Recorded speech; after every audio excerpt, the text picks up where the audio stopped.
welcome back, everyone. Welcome back to another week, another edition here, another season, the 2026 GSL Season 2 Ro8 Group A. I'm, of course, Ro8 VIP, with here and joined by these amazing players and by the people in chat as well. Welcome one and all to the continuation here, to the second round of Season 2. Again, we just wrapped up with Season 1 last week, and bam, we went straight into the round of 12. Now we're here with our top 8, with our round of 8 players here, bearing in mind that today is Group A, tomorrow is going to be Group B. Two groups back to back here to wrap up the second group stage to lead into the offline semis and finals. Speaking of offline tournaments, bam, here it is on the 27th and 28th is going to be the group stage, but over on the 1st of June. Sorry, let's see. Tickets are open on the 1st of June, but weekend on the 7th of June, we do have the semifinals and grand finals over live at an offline event in Korea. If you're happen to be in Korea, happen to be local, then of course tickets are going to be available soon TM at ticketlink.co.kr, so you can reserve said tickets. Again, you can check out all the content there and be a part of it, be a part of potential the final season of GSL this year. Remember that we are crowdfunding for Season 3, but Season 3 is not confirmed, so we at least have Season 2 confirmed. We're going to wrap this up, and again, there's a chance that this might be the final season of 2026, so be there, papi, be there. Speaking of support, speaking of ways to support as well, I'm sure we're about to get a link to it, of course, but Patreon alongside Soup is the way to do it, to be able to grow the event and grow the prize pool. And yep, there it is. You can support over on patreon.com/GSL or over on Soup as well. There are different kind of tiers of support where you can help contribute and fund the next season of GSL. We already have confirmation that GSL CK is going to be occurring twice a month during the quote-unquote off-season, so that will continue, of course. And of course, we do cover it live, we do cast it live here on the CranKy Ducklings every single time we do have said events, and I believe we are close to reaching that 10k goal. Again, $10,000 is to be able to completely fund a third season. There it is. We have the first goal reached, that is for $6,000 a month, which is GSL CK occurring twice. Meanwhile, $10,000 a month is for GSL Season 3, and again, that is going to be, I believe, in November. Oh boy. Applied will maintain monthly from May to November, and we're wrapping up with May, so May is concluding and we're running out of time to try to fully fund a next season of GSL. Hopefully we can, fingers crossed. As I believe last we checked, we were at just under $8,000 raised a month. I believe that was kind of like the goal we had reached. We'll see if that has since improved, and not quite. So again, we're still at that $7,783 a month. We are close. We are so close here to 10,000. If you happen to be out there, you happen to be wanting and willing to support StarCraft and GSL, you can do so via the Patreon. Can do so. But again, which is why I mentioned that if we don't reach that goal, well, this will be the final season of the year, and let's make sure it's a good one. Let's make sure, Pappy, let's make sure. As we're about to get into our matches and get into our players for the day. Again, it's going to be a GSL group stage, 4 players, 2 Protoss and 1 Terran and 1 half Protoss, half Terran. We'll get into it. What makes this season of GSL amazing, of course, is that this season is open to the international audience, bearing in mind that you don't have to be in Korea to compete in GSL anymore, and that is regarding one of our players here. So here we go, we have Group A. It's going to be herO, Classic, Cure, and Clem. 2 Protoss in herO and Classic, 1 Terran in Cure, and then half a Terran and half a Protoss in Clem. Because Clem does not play TVTs, when he plays against Cure, he will play Protoss. Just as a heads up, and they will be playing later on here in the evening. Meanwhile, we have tomorrow Group B. That's going to be Maru, Shin, Zaun, and Rogue. They're also going to be competing in tomorrow's group. Wish them the best, of course. And there we go. Oh, we have our players. Again, I'm still not used to seeing Clem with long hair. Like, it's still a little bit more odd to me, and I'll get used to it eventually, I'm sure. Clem, yeah. Until then, we have our 4 players here, and there's lots of expectations for Clem, is what I should say. A lot of expectations. We'll see if he can reach them. We'll see if he's able to exceed them even as well. True. We shall see. So players are just getting ready. Once again, a big shout out to both Intel and Onside for supporting the event and for helping to sponsor the GSL. True. Big shout out to Intel, big shout out to Onside. Big supporters. As we have our two players. Let's go. We have herO, the best Protoss in the world, GSL Season 1 2025 champion, the GSL Season 1 champion of earlier this year as well. True. He has won many a GSL. Rongi Cup Season 3 champion, top 8 in EWC. And let's have a look at our quote here. Hey, Classic, whoever wins, let's not meet again in the final match. True. Aye. Let's avoid the PvPs. That's what herO's asking, at least. I don't blame him. Don't blame him whatsoever. We'll see if they can avoid each other. Smooch. Of course, herO, represented by T1. He's got his T1 jersey. He's got his trophy shelf just behind him as well. The GSL trophies alongside others. Beautiful. Very beautiful.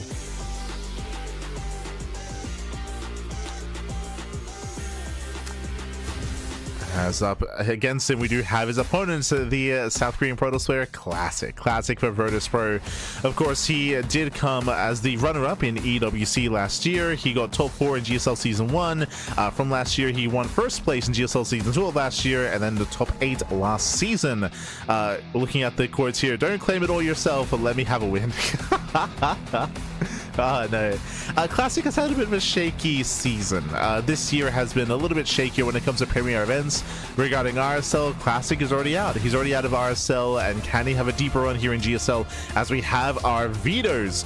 Game 1 is going to be on the Old Republic, Game 2 Tourmaline, Game 3 Winter Madness. When it comes to these two players, we expect hyper-aggression, non-stop all-ins, cheese, proxies, in each other's faces non-stop, and for macro games to be a rare sight. And based on the vetoes here, we're still expecting a lot of aggression, of course. In the mirror matchup, vetoes, they matter a little bit less. In PvP, there is an important feature when it comes to a ramp coming into the natural, but there is no ramp into the natural base in either of these maps. Let's jump on it. And spawning in the top right-hand corner of the Old Republic, we have the blue Protoss. For T1, it is herO. In the left-hand corner, we have the South Korean Protoss player for Virtus Pro. It is Classic. We barely got it in, Babby, barely. Oh, they moved the cameras. Oh, interesting. Yeah, so compared to the previous week, cameras are now top left instead of bottom right, which means we have actually made some room for logos. So if you recall, the tournament logos, the sponsor logos used to be on the left-hand side next to the minimap. So we've kind of moved some things around here. The overlays have been updated, which means I can no longer, show this stuff, templates. Sorry, the overlay. As I'm covering the overlays, the logo, the sponsor logo, I should say. I see. Interesting is what I will say. Interesting placement of the cameras. It's something that's unique, and I guess we'll get used to it. Hopefully it doesn't interfere with anything, but it should be a decent placement for it. Yeah, also having them like stacked vertically also does help kind of signify who's where exactly. As hero's on top, Classic's on bottom when it comes to spawn locations. Regardless, let's jump in. Let us jump in. For the time being, we have a gate cyber expand out of herO. herO cutting corners already, not going for a 2-gate opener. Meanwhile, Classic is. So Classic going for a standard 2-gate opener himself, and he may respond with an all-in as herO's cutting corners. So very greedy play to herO. herO going gate into Zealot, into attempted Nexus. Classic is here to pylon block to force out the first Zealot.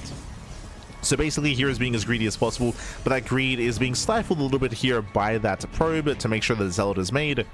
Adepts are on the way, and again, herO wants to expand. Ooh, is forced to go Stargate before Nexus, and Classic will confirm.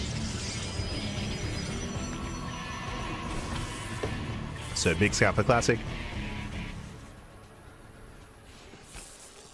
Oh, there's that pylon block. Once again, delaying the economy. herO, he wanted to expand his force to throw down a pylon. Yeah, forced to get a pylon. He's got the money for it. And there it is. There is the expand. So again, herO being very greedy this game. And Classic has yet to go for his own aggression. Looks like he wants to expand behind this. So Classic, he's being active with his adepts at least. That is true. But it looks like Classic wants to play catch up, as he does have the money for it, and he does get the expand.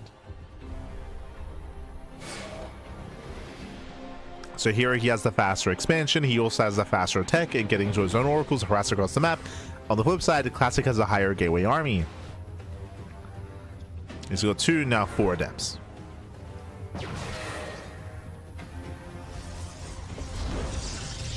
But the pressure is very much on Classic to get some damage done with these adepts. So far as keeping up with herO, nicely done. It's keeping up, it does get a kill. Now he can start to move out. And likewise, so does herO's Oracle. Ooh, Oracle into Void Ray. Ah, it does cancel. I was about to say that the Void Ray is unnecessary. It's only necessary if herO believes it's being all-in. Otherwise, it would be a bit of a waste. Twilight counts out a Classic, working towards Blink. The Oracle does move in. There are sentries in position, but only sentries are going to tickle the Oracle. And we got 1, 2, 3, 4 probe kills. Very nice damage dealt here by herO. Picks off 4 workers, pulls away at the same time. Classic moves out across the map. He's trying to do some equalizing damage. Shades in. Ooh, does get in. And he can one-shot. He can one-shot probes, and he will. 1, 2, 3 probes going to be going down. Very nice damage here from Classic. Gets 3 probes and almost up to 4. Bam. Ooh, barely not. Yeah, barely not, but 3 probe kills, not a bad start. And we're not done. Here comes another set of adepts. Ooh, and I thought the Twilight Council was going to be for a for a Blink follow-up here, but no, it's going to be for a Dark Shrine. It's going to be for DTs. Adepts shaded once again, and here are the doors wide open. Adepts bust in for the second time. There's an mining to get 1 more probe kill. Again, this is adding up here. Here this early on, the economy is quite limited, and damage is still ongoing. Yeah, still denying more mining time here at the natural. Oracle moves out here. He needs to do some equalizing damage. At the same time, though, if these oracles activate across the map, that means there's no revelation. Revelation, that's the only way for here to get vision, to get to detection. Now dives into the main. He can one-shot probes despite the battery. 3, 4, 5, 6 probe kills. So many workers going down for both players this entire game. But again, this is what we expect out of both Classic and herO. You don't want to be a probe in this series. So many workers are going down.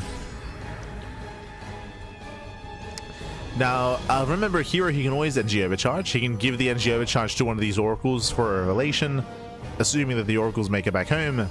Here come the Dark Templar.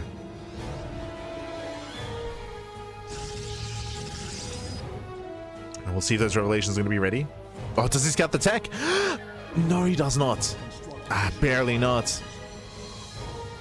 Dark Templar, they're waddling in. herO, does he notice? No, he's spending energy on the stasis trap. No. Does have the overcharge.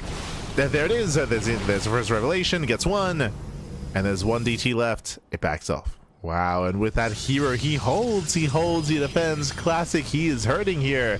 Remember, Classic gets to sustain all these losses, and he's trying to do some counter damage. Now, Blink should be another timing available here for Classic, where he has Blink over herO. And he's pushing. Yeah, you can see he's moving out. He's pushing towards that third expansion. Massing up his stalkers. We have a DT looking to hit the right hand side at the same time. And is here going to be distracted. Stalkers, they move in. You're forced to engage. Void Ray is going to be focused down. There's no battery. Revelation on the main army, which means no revelation for the DT. Yeah, DT gets in. Wow, Dark Templar gets in. The herO, the oracles are being focused down. No, he loses 1. There's 1 oracle left. Una mass, Pappy. Una mass. This is going to get a hand. Becoming critical damage. There's that revelation. Takes on the Dark Templar. That's still 10 probes going down. Crazy damage for 1 Dark Templar. Again, if herO had lost that second oracle, I mean, that could have been game. That could have been game then and there, as he just has the 1 oracle remaining.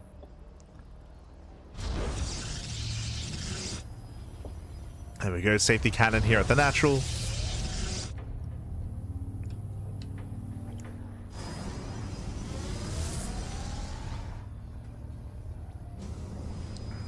Getting safety cannon.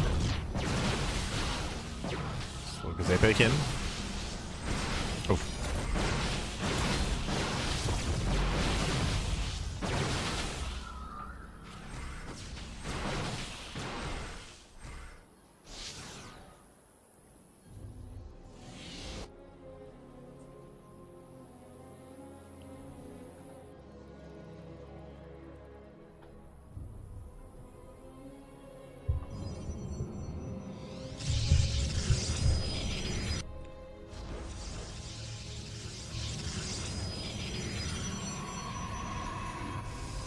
So far they are committing. Likewise, fourth base now being named for Classic. I did mention earlier that I didn't really expect to see any kind of mid-game play between these two players the entire series, but no, I'm being proven wrong here. We actually are entering the mid-game. We're getting there in a very shaky manner. Both players have been sustaining a lot of losses throughout the course of this game, and now we're in a sense stabilizing. Classic is getting a faster fourth expansion. herO's fourth base is going to be delayed, that is true.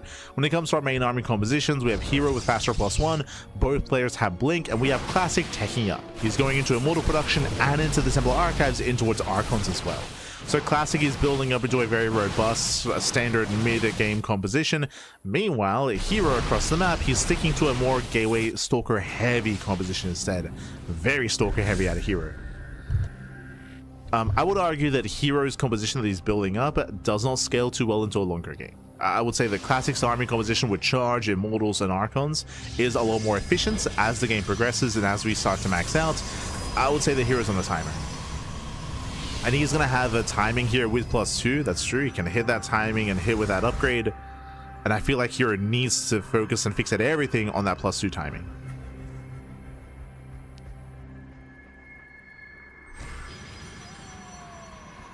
Charge is now on the way, so herO is now thinking about taking up. He's thinking about it.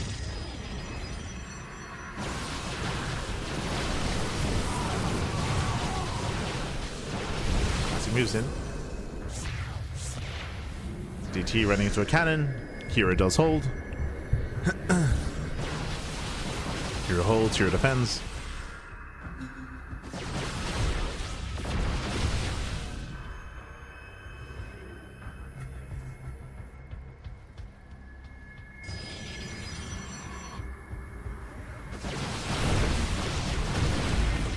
So Zuni tries to move in, not quite able to.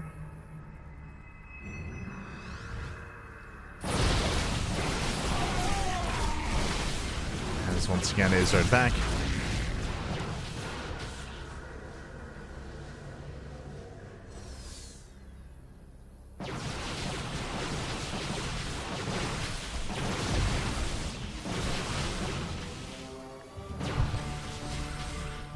And now we're building up more Immortals. Like, again, I'm concerned for herO here. Like, sure, he's building up a high Stalker gun, but he has to dive soon. Just nibbling away at those Zealots. Trying to gain ground. Same time, Classic going for his own cannon attack. Here comes that second Immortal. Plenty of cannons though. Okay. Not bad. Here he has the cannons with cannons with batteries.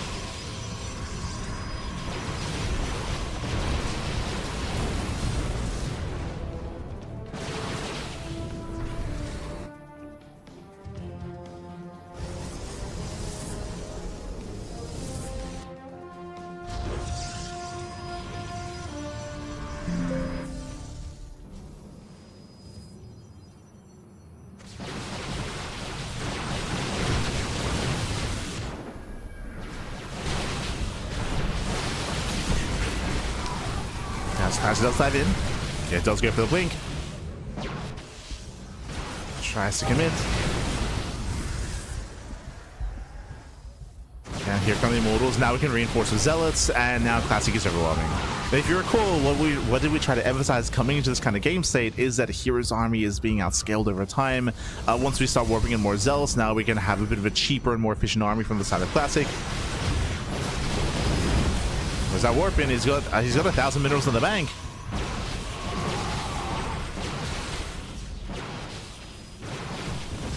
Yeah, we're still holding onto it. There we go. There's a warp in.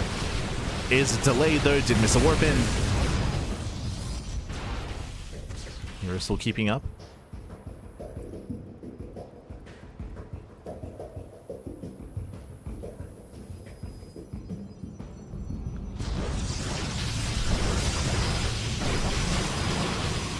You're trying to keep up. Likewise, we have the batteries and the cannons to help support him. He's got, what, 4 or 5 cannons behind him. Oh my god.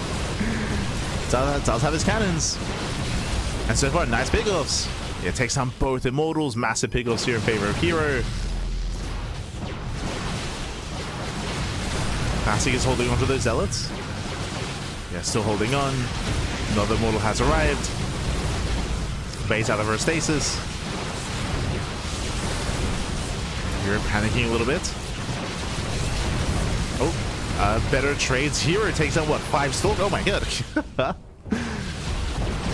Hero takes down a decent chunk of Stalkers. And what's up with the Zell? So we go for a counter attack. Do we collapse on the army? And now he's moving in. That's how he thinks about it. Doesn't commit yet.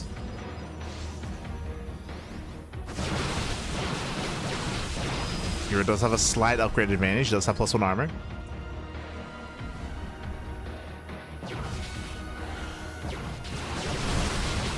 Does have the armor upgrade. Still being turned away.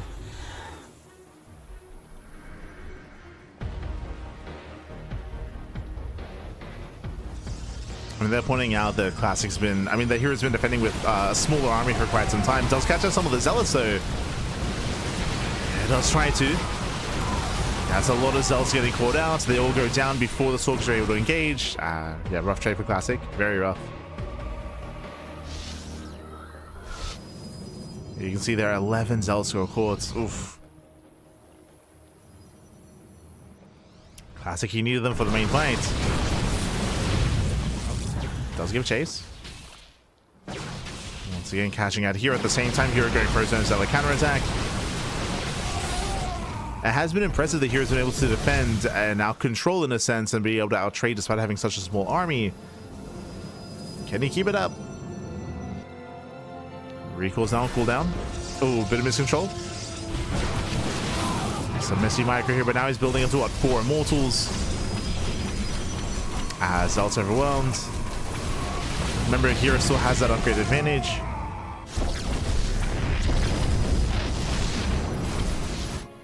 Still better upgrades for Hero.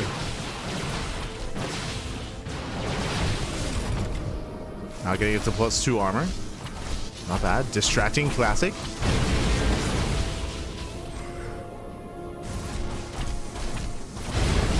Big distraction. Here he blinks in.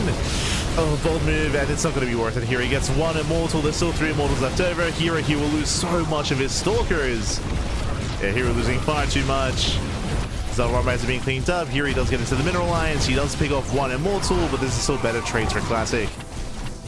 Just because they called out so many Stalkers. The defense is messy, and this is on Classic because it took him a long time to stop +1 armor. Very long time. So Classic is making it hard for himself. Hero takes down the expansion. Nice pick off. Classic even getting supply blocked here. Ay, ay, ay. Massive supply block. And they're pointing out that here he pummeled in supply.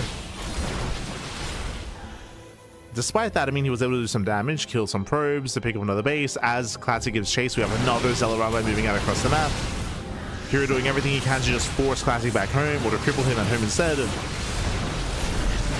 But the Immortals are coming. And so far, once again, he blinks in. Zealots say charge. 19 probes going down back at home. Oof. Yeah, you can see here most of his supply are in workers. So the soup is lying to you back. We need Zealot Warpins. Here they come. Your DT defense, we have detection. Oh no, the DTs! Oh my god, so much damage, 0 detection. There's no observer, and DTs, they pop off. Hero, despite being down in RE, despite being behind for quite some time, the mass DTs, they pop off, they eviscerate the composition, they shut down the Immortals, and with that, I mean, that might just be it. Remember, Classic, he has no economy. That push was meant to end the game. That push should have ended the game. But without detection, Hero holds. Hero, he holds on the Invisible Man. The Invisible Man. Why do we keep showing him? What's going on?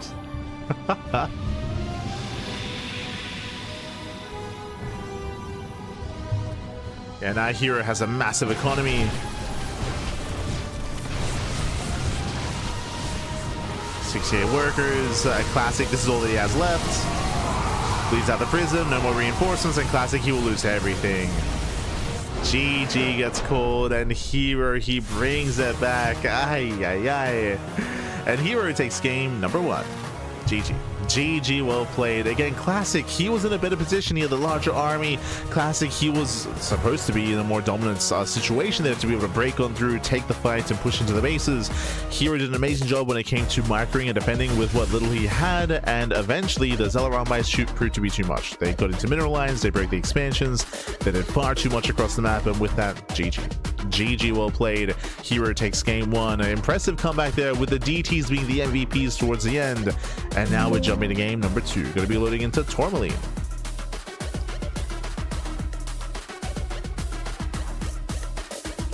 we go. Going to be loading into Tourmaline here for game 2. A much smaller map of the map. Well, smaller map, aggression is more favored here, and we'll see if herO can close it out here now, or if Classic can fight back.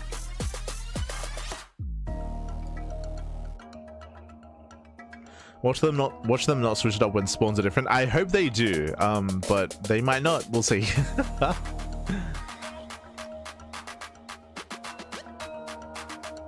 See in the chat, insane group. It is a pretty insane group. I would say that this group is more difficult than the other group, unfortunately, but it's also because Classic came second in this group. That's why, if you recall. But here we go.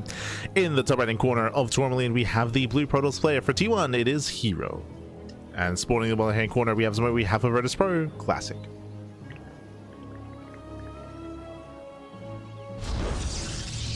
Here we go.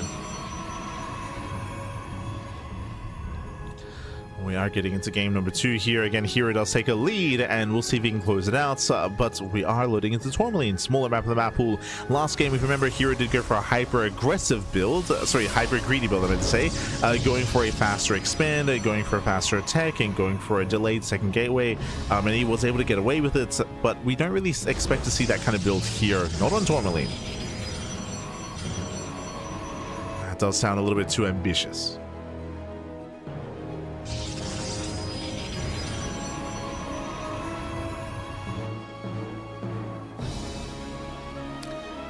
So now we are opening up. Once again, Classic does throw down his gateways closer to his base, not at the ramp.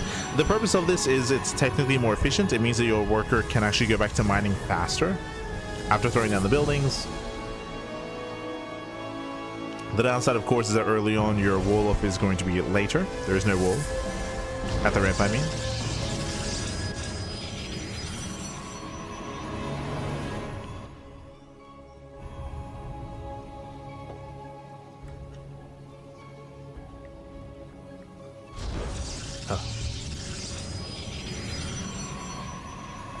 So we have our player cams. Beautiful.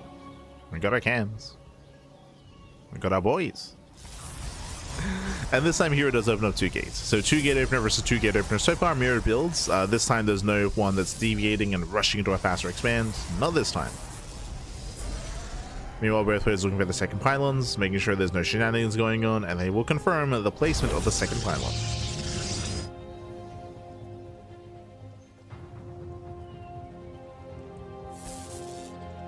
To confirm.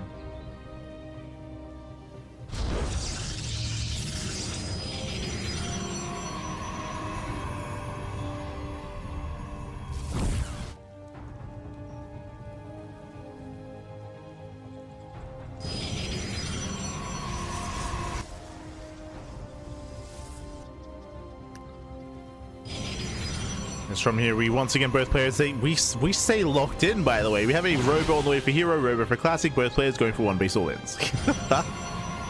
Despite scouting each other's second pylon placement, by the way. So great minds think alike, a hyper-aggression from both players. Third gateway for herO, third gateway for Classic. We're just confirming mirrored builds, 1 base all-ins from both sides. And it comes down to the execution, comes down to the unit micro. Unit micro, the control. They're both just synced up.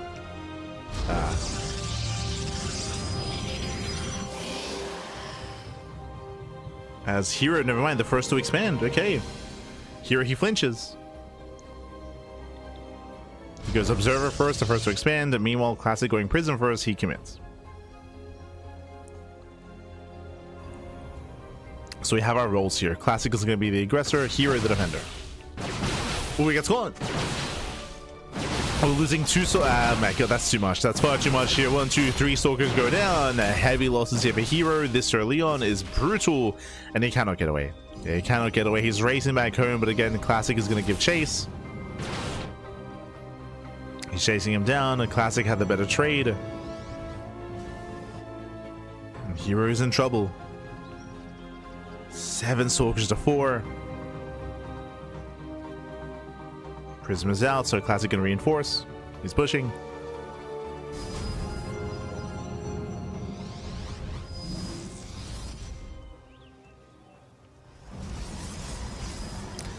Yeah, he's pushing, he's committing. There's no battery on the low ground. There's going to be a Guardian Shield or a Force Field at least. The Guardian Shield is activated. There's the Immortal. Prism does knock him down. He cannot get away. Yeah, the Immortal will fall. We get some decent juggling here. The Prism is getting low, but the Stalkers are abandoned. Yeah, the Stalkers are abandoned. They're on their own. No juggling. Oh my god. herO holds. Yeah, impressive hold out of herO. Basically, because of how many Stalkers he had, herO, he zoned away the War Prism. He zoned the Prism away. Classic initially had the higher Stalker counts, but he had to commit into focusing down the Immortal. Right, he had to commit. So he lost that Stalker advantage. Going into the main base, Prism does take a massive volley to the face. He wants a Prism. Oh, no! No, he gets it! Oh my god, the Prism goes down. GG gets called. The all-in fails, and herO will take the 2-0 and will advance on to the winners match. GG. Ay. GG, well played. Again, mirrored openers, mirrored builds, except Classic went for the all-in.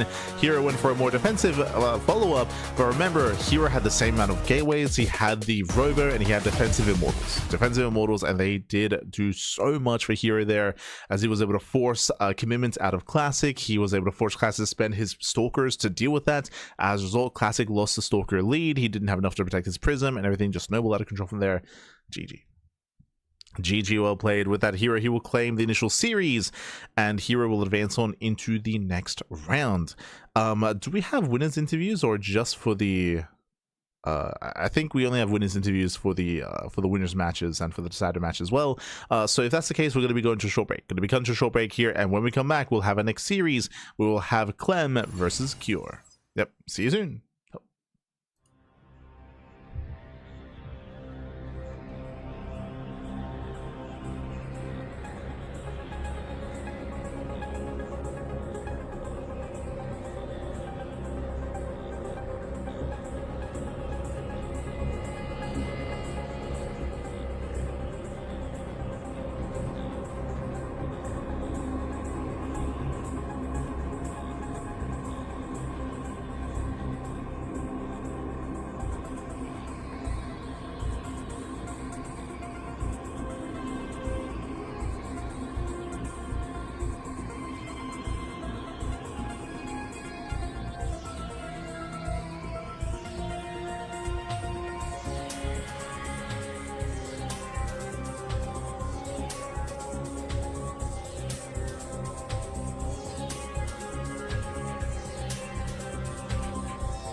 GSL Season 2.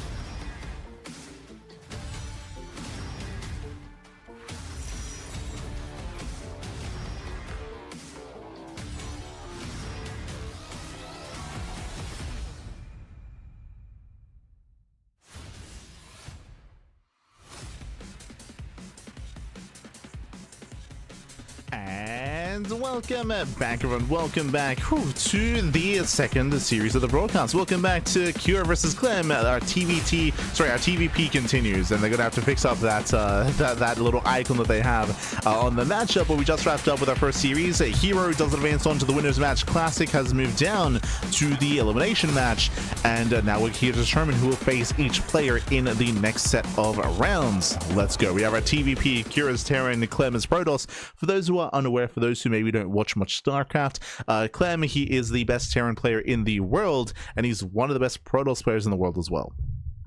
He does not play TVT, he plays Protoss versus Terran instead. Interesting. But he does play Protoss instead of Terran.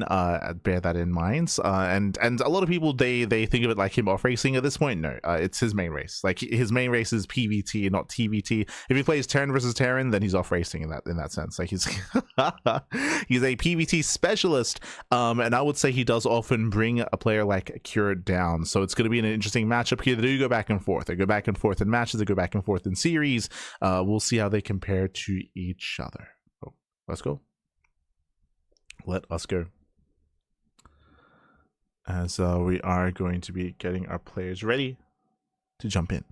Vámonos. Vámonos. So Vita's going to be underway here. And again, it's great to see Clem for the first time in GSL. True, I should actually start with that. Clem, for the first time in GSL, is going to be competing. Bearing in mind, he is not in Korea. He is abroad at the moment. But if he makes it into top 4, then he will be traveling to Korea to compete in the offline event, which would be amazing, by the way. We do hope to be able to experience that and showcase Clem in Korea. That would be amazing. That would be ideal. We'll see if we can pull that off. We'll see. We shall see. Again, Clem has gone to Korea in the past, just for training though, not to actually compete in GSL. He has been there before. infamously was living in the team house alongside Trigger, alongside Estrella, alongside some of the other NA boys. Was, of course, adopted by them. And yeah, I'm ready. I'm excited to see Clem in GSL for the first time. Bearing in mind that GSL is its own unique format, bearing in mind that preparation is another factor here. They've had time, they've had a week, if not more, to prepare for these upcoming matches, to prepare these games. And Clem has a lot of experience with everyone in this group, with Cure, Classic, and with herO, as they're all very active in the online tournament scene. Very, very active.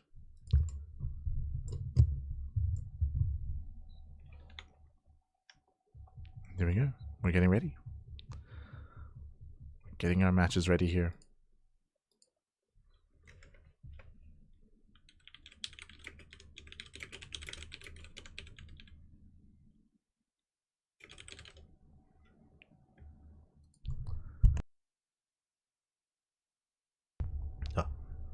But looks like our players need a little bit more time to actually prepare their matches, as we're as hopefully everything's there, everyone's there. Hopefully Clem didn't sleep in or something of that nature. You know, it is quite early over in Europe. That is true. I know that Clem usually wakes up at like 4 p.m. What time is it? France time. Oh, midday. Oof. Oh god. So yeah, this is actually very early for Clem. No shot he's actually not here and he's sleeping, right? Like I would hope that he either stayed up all night and just did not go to bed to be able to compete, or he set up every alarm bell possible to be able to wake up at this hour. Because yeah, this is very early for Clem. Oof.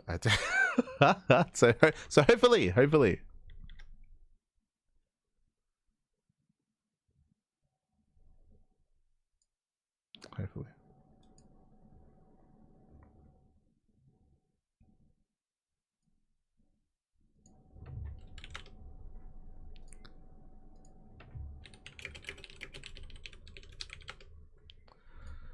As yeah, it looks like our players are still setting up. They're still setting up, and again, if Clem isn't here, then I mean, I did notice that the break was longer than usual, so I would hope that everything's okay here. I would hope that we have our players. But regardless, hope everyone's been enjoying themselves. Hope everyone's been enjoying the week of StarCraft ahead of us here. A lot of StarCraft to go on. Tomorrow, of course, we're live at GSL Group B. Group B is going to be tomorrow. Same time, same place here on Soup. And remember, of course, we do feature the VODs over on YouTube at a later date. That'll be in around 2 days' time.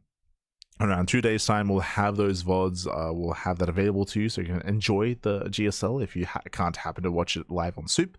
Otherwise, Soup is the place to be. Of course. It's all about that Soup. Likewise, I'm curious to see if they mix things up for the offline event as well. Remember that we had Ryung and Solar as the offline Korean casters, but oh, do we have him? We got him. We woke him up. Clem is awake, but here we go. We're jumping into our TVP here, and Cure letting us know, hey Clem, do you like Korean spicy food? Let's go.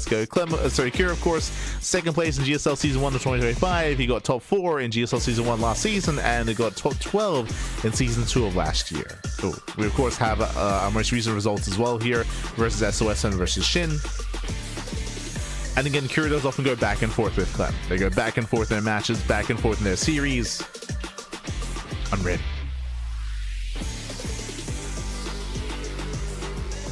I'm ready, Patty. I'm ready.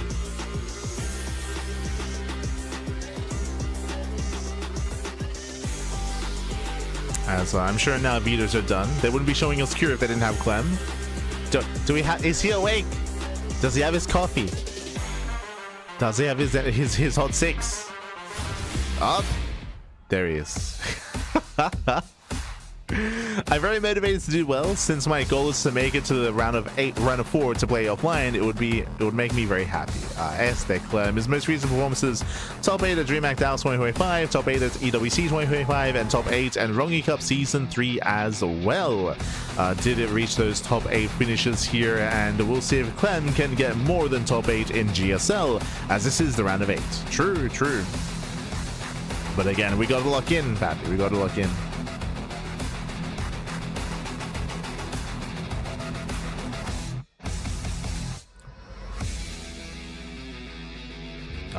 But again, last year, Clem, when it comes to the big major events, he was not able to go as far as he otherwise would have hoped to. And there we go. We have our vetoes. Game 1, Tourmaline. Game 2, White Rabbits. And Game 3, Winter Madness. When it comes to our vetoes here, it looks like Clem has gotten rid of some of the more aggressive maps. Ruby Rock at 10,000 feet at Mothership. This does make perfect sense for a Protoss player. Cure gets rid of some of the larger maps. Celestial Enclave, Tato Citadel, and the Old Republic. Interesting, as we have allowed for still an aggressive map in Tourmaline to go through, White Rabbit and Winter Madness. We'll see if Clem can make it to Winter Madness here. Like, I feel like that's going to be Clem's map to take, but can he survive that long? Let's go. As spawning in the bottom hand corner of Tourmaline, we have the South Korean Terran player, the Blue Terran. For Team Liquid, it is Cure. And spawning in the top right hand corner, we have the French Protoss player, the Red Protoss. It is Clem for Team Liquid.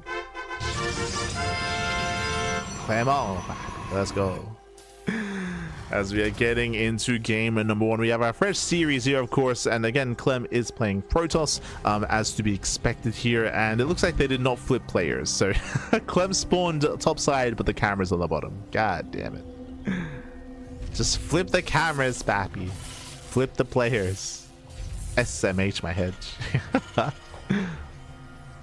When it comes to recent performances, you can see here the head-to-head, Cure 32 versus Clem's 38, and offline Cure 3, Clem 8 as well. So Clem does have a better record over Cure in both offline and online tournaments, which is to be expected. But again, they do still go back and forth when it comes to their series, when it comes to the game. So we're hoping for an extended matchup here. I'd love to see an ace match between these two players, but we'll see if we can get to Winter Madness. First, Tourmaline is a very small map of the map pool. Small map, short rush distance by ground. Hyper aggression is favored on this map, and we'll see if Cure does decide to go for an all-in or timing attack, what have you. Aggression is going to be favored here, and we typically expect aggression from the Terran side of things. Likewise, Clem, does he play safe, or does he try to beat Cure in that game of aggression instead? Clem has got a choice to make. He's got options. Let's go.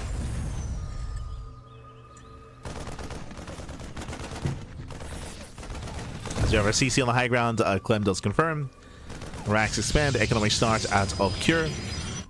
Nothing crazy so far, nothing wild. I guess Clem also building up as well, still yet to embrace our tech of choice.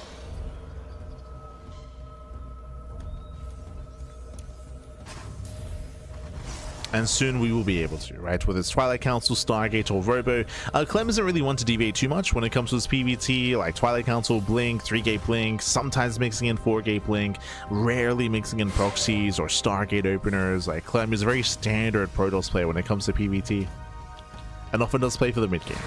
That is his preferred style, but once again, for GSL, you've had time to prepare specifically for your opponent, so we could see something spicy instead. Cure may be alluding to that with the Korean spicy food comments. True, true. Give us some spice back. Meanwhile, it's going to be the Twilight Council opener out of Clem.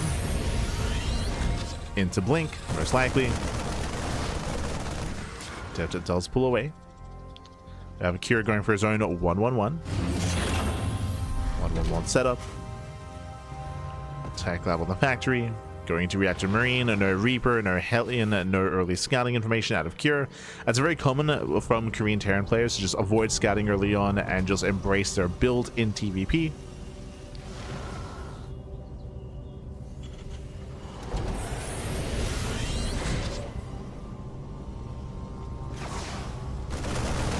Kind of times hurt them, of course, but so far we're able to calm down.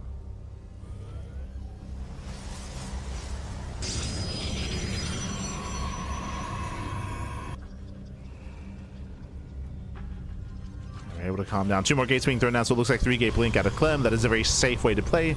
Very safe build here by a Protoss. Into a Robo as well. Into a delayed 3rd expansion. Meanwhile, Cure is pushing early. He's pushing out early on, hoping to catch any stray units. He's hiding in the tall grass. And oh, is Clem got a face check? No, he's not. Yeah, he knows better than to check with the face, pappy. Pulls away. Likewise, Cure is going to be able to reinforce. There is no safety battery. And no safety battery here. Clem does break the lock on. So far, some nice control prisms on the way. Likewise, to add some extra micro here for Clem.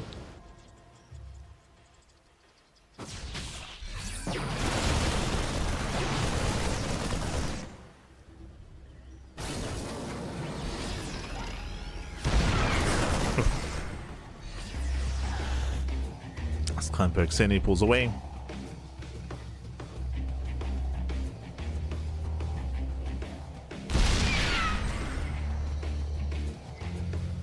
In, pulls away at the same time, dropping to the main. Oh, Cure, he commits. He pulls some of the boys. That I was not expecting. I mean, we were expecting Cure to go for an all-in, but this is very early. At the same time, Clem hits the main base and Cure commits. Again, Cure is completely all-in. One way or another, the game is about to end. Either Cure, he breaks Clem, or he dies trying. And Clem scrambling for a defense. Blink is done. Does pick up a couple of SCVs, but can he get on top of the Cyclone? Yeah, Cyclone Logan is broken. Tanks are pushing forward. Yeah, tanks they move in. Reinforcements are delayed. But the tank is within range of the gateway and within range of the initial natural. There's that recall. Pylon's under fire. Robo's going to get depowered. Massive pickup. Yeah, Robo's depowered. The boys are being pulled. Clem does dive in. He gets one. He gets two tanks. Ooh, it costs him a lot of Stalkers, though. A lot of Stalkers go down, and this might just be too much. Yeah, Curie stutter steps in, reinforcements are on the way, and Cure, he has broken Clem. Clem down to a handful of Stalkers, they're barely standing. Again, and Cure went for the all-in, and Clem harassing across the map was wild. And this is the spicy food we were talking about, Pappy. True.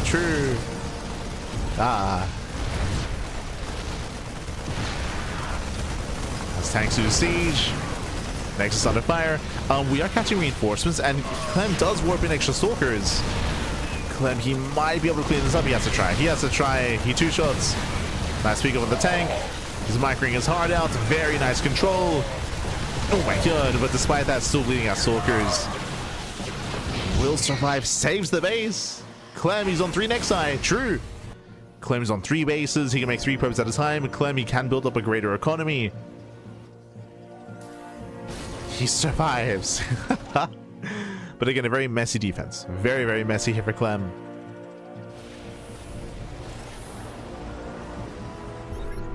Blink Stalkers, they have potential.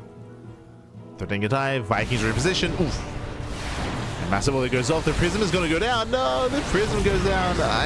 Expensive losses here for Clem. Sure, he does catch a couple of Marines against 2 Vikings.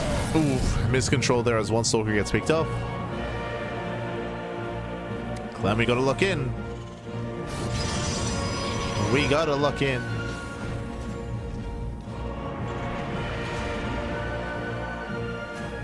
So far, 17 Stalkers have gone down. Observer falls, that means there's no high ground vision. Clem cannot get into the main base, and Cure is secure. He's secure on 2 bases. He's muling his heart out, he's waiting for Stim, and once Stim is done, Cure can then go for the second round for the second push. They're looking at the economies here, and again, Cure did take an economic lead after killing so many probes. Clem is slowly recovering. Slowly. You can see we have the Bay on the way, the Colossus production is on the horizon. But remember, Cure should hit first, and I believe he should hit when there's 1 Colossus. If 1 Colossus should pop. If that. As Cure is setting up, here we go. Here comes the second wave, the second all-in. The second all-in, the boys are being pulled. Here come the boys. It's all or nothing as they leave all the boys at the natural pulled. Yep, there we go. Observer does notice. Catching out one of the Stalkers already. And again, it's going to be 1 Colossus to defend. Charge is done. Zealots, they can trade well, but I mean, that's what the SCVs are for. They're here to tank for the Zealots. Starts going up, Marines, they stim in. Nice control. And Cat's back with the Colossus. Pulls back to the battery. Ooh, Colossus started! Does massive overextension out of Clem. Taking a lot of tank shots to the face. You gotta respect the tanks. He's coming in. He's going for the dive. Colossus does pull back to the battery. And he does get one tank. There's still 3 tanks left over. Not enough zealots, and kyu's done it. Yeah, kyu's has done it. He has broken the natural base, takes out the robo, busts into the mineral line, and Clem, he cannot keep up. Not like this.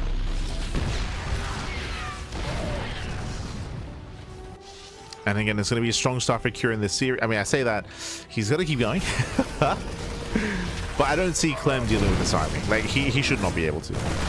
It's a strong way to start this series as well. Remember, though, that Tourmaline is hyper-favored towards all-ins. This is maybe the best map to all-in on, which is why I'm surprised that it made it through the vetoes, to be honest.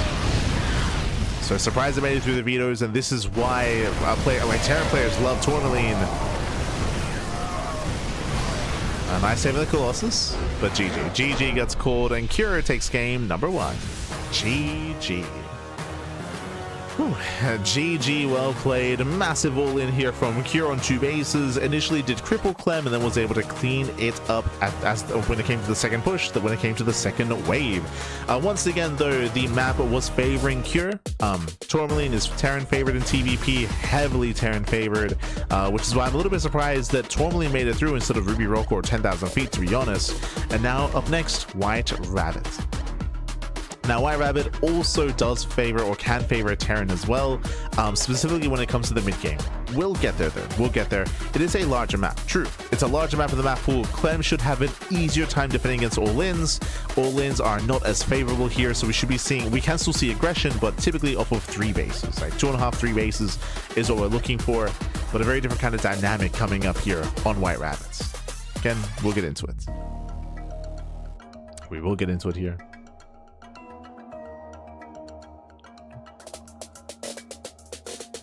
Go.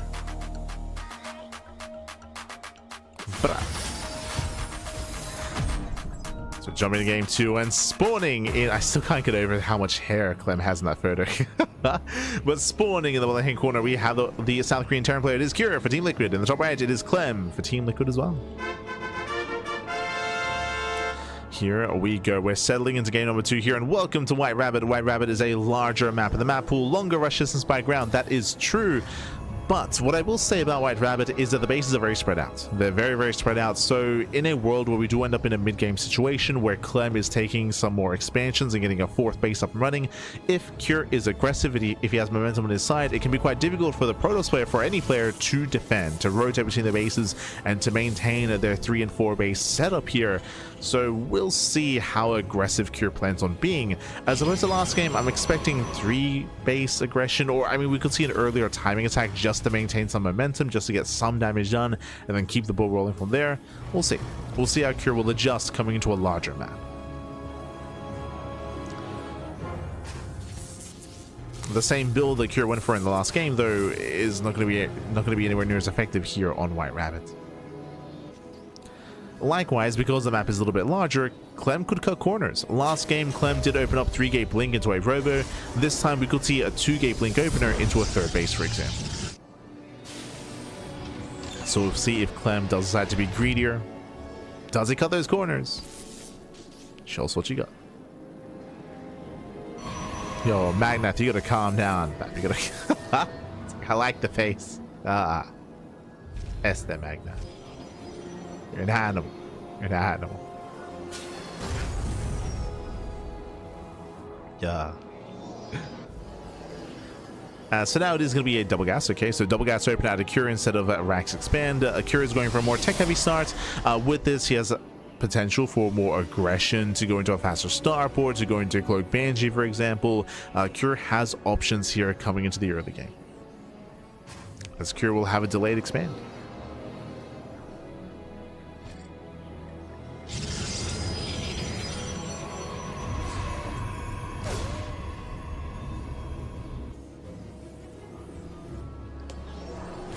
That delayed expansion.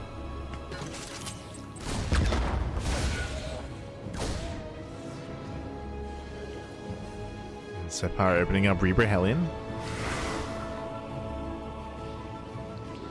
Likewise, once again, Twilight Council open out of Clem, which is what we expect in every game of the series. Once again, as we mentioned previously, Clem, he isn't really one to mix in Stargate openers or Rover openers or even Charge base openers either. He's typically not that kind of player.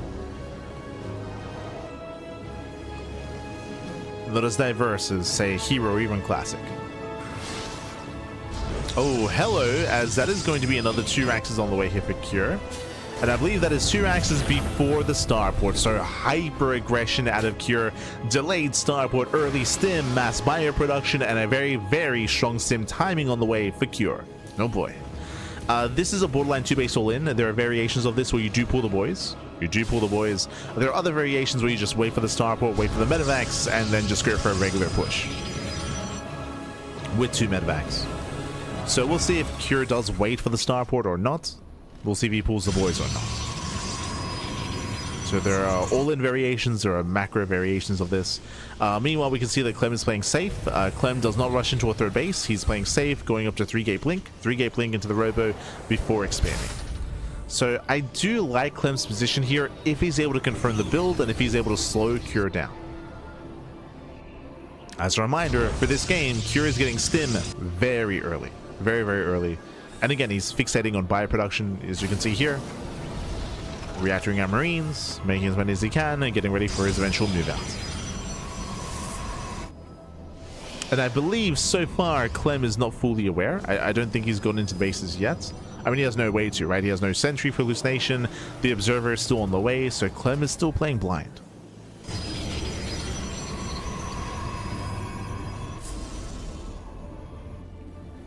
We go.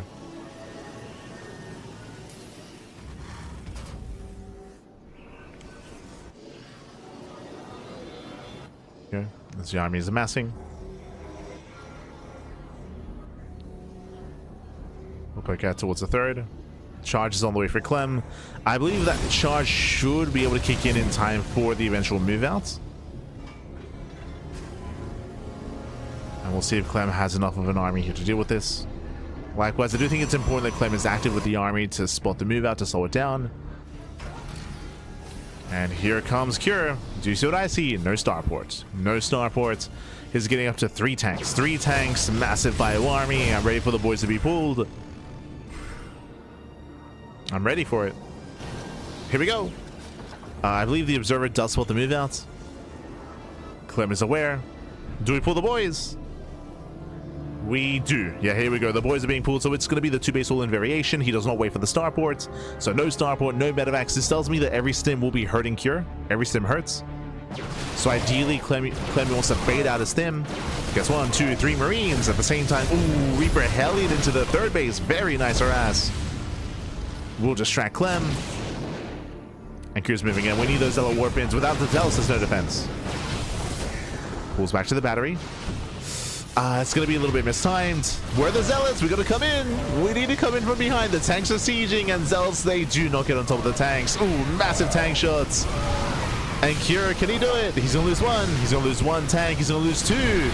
Yeah, massive immortal shots, massive connections. It's very close here, but every tank goes down, and Clem holds just barely. Whew. Yeah, Clem, he holds, he defends, and that was a complete all-in out of Cure. It just crumbles before him. It was close. It was very, very close. But again, the Immortal got on top of the tank. Zealots, they did come in from behind. They were able to collapse on the tanks as well.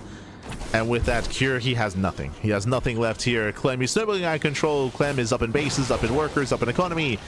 And even collapsing on that final tank. He's trying to. Not quite able to, though. And not quite able to. Not enough Zealots. He needs a Prism, needs reinforcements. Cure, he's able to hold on. But again, Cure, there's nothing else behind this. Like, there's nothing sustaining this kind of army here. It was close. It was clutch. But barely not. Now, Clem has to be careful. There's no reason to push in. Clem, he does not have to push into the bases. He does not have to overextend. We can just calm down and tag up, and there we go. Bay is on the way. Forge is on the way. +1. Colossus. 3-base saturation. Clem just has to chill. Just has to chill, calm down, and cruise his way into a win. Cruise in, baby. Cruise in.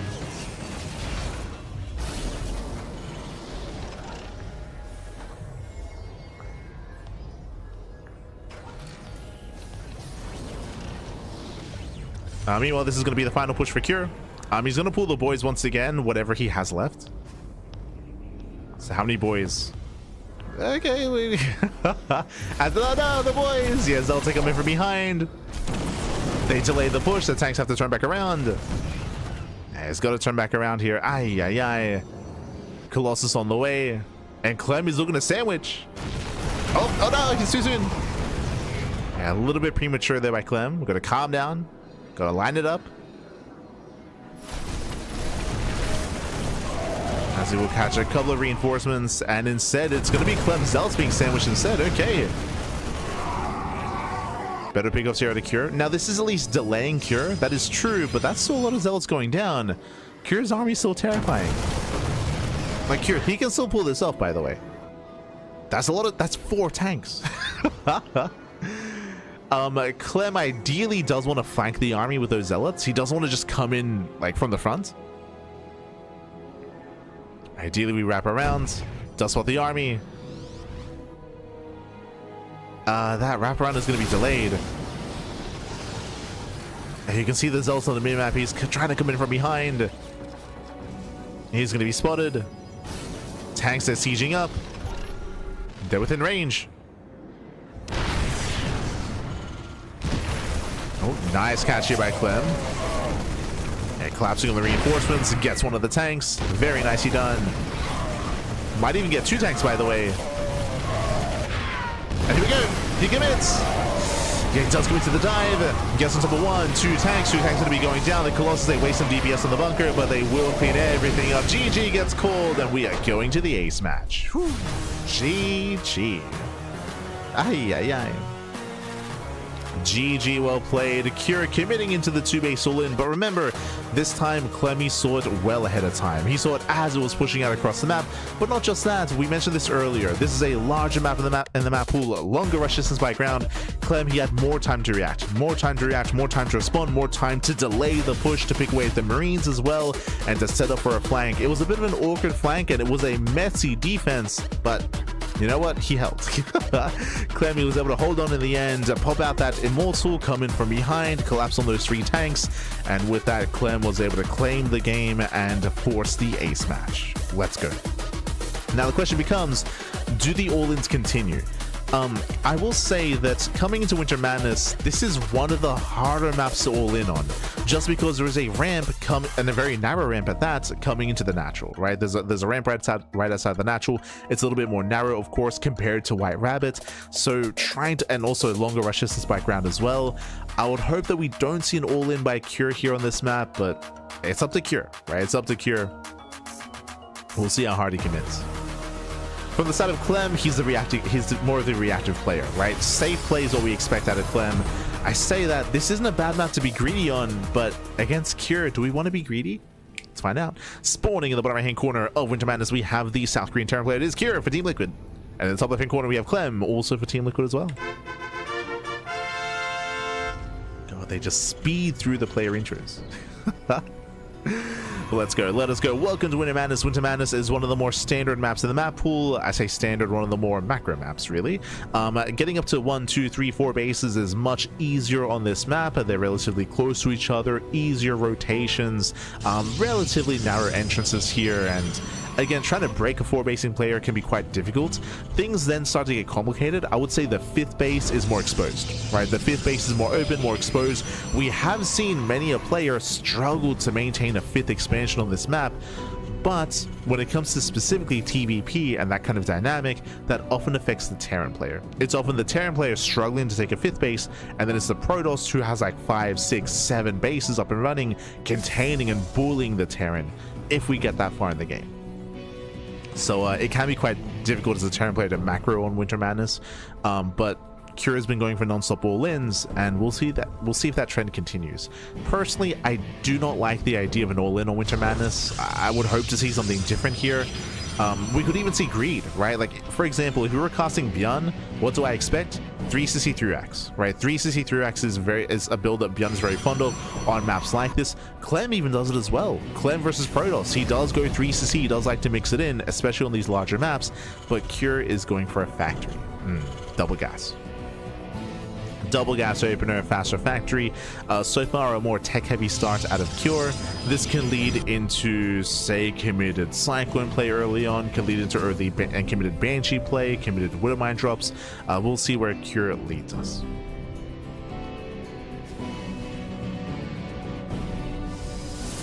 eyes are on Cure. From the side of Clem, every game so far it's been 3-gate blink. Now, I say that's a little bit simplistic. Game 1, Clem went 3-gate blink into earlier Colossus, which led into a much more difficult defense on Tourmaline. Game 2, we saw that he went for a delayed Robo, a delayed Bay, went for a much later Bay, and instead went into earlier Charge, and was able to have a bit of a cleaner defense with safety and mortar production as well. This time, we'll see how safe Clem plans on being. Again, I would not blame Clem for cutting corners here on Winter Madness and getting a faster third. But based on the direction of the series, like, it's a hard call to make. This is where mind games come into play. If this was a ladder game, I feel like Clem would just get a faster third, but because of how this series has been playing out, like, the previous games do influence this one, of course. So we'll see.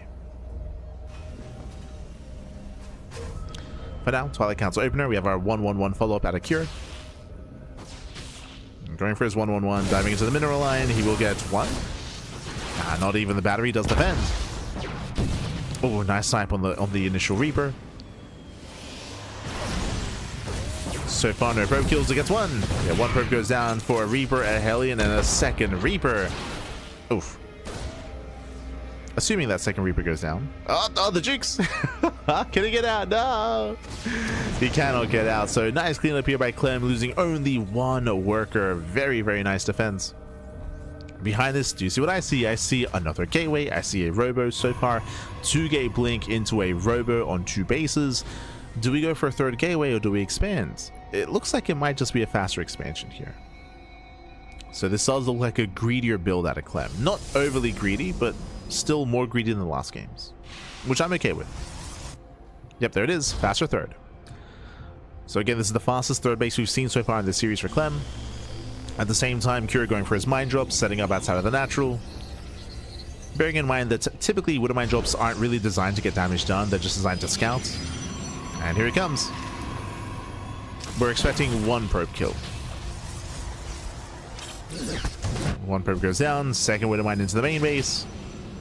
Will borrow. And nice control by Clem. Oh, the retargeting there. Yeah, it delays a little bit further, and Cure will save one of the mines. Saves the Widow mine. Can always go back in. Bearing in mind that with this drop, Cure was able to scout and count the gateways. So he was able to check the gateways. But I believe he didn't quite see the timing of the 3rd base. Behind this, a standard 3-1-1 follow-up at a Cure. Clem securing his 3rd base.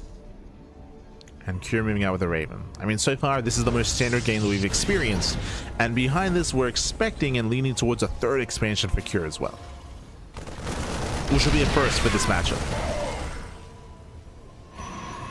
Technically, Cure can still turn this into a 2-base all-in, but it'd be a bit odd. As he gets 1, 2 probes. Very nice. 3 probes going down. Clem had a late reaction. Late reactions out of Clem. Bay's on the way for Colossus production. The observers got eyes on the production. Oh, nice tank shot. Very nice.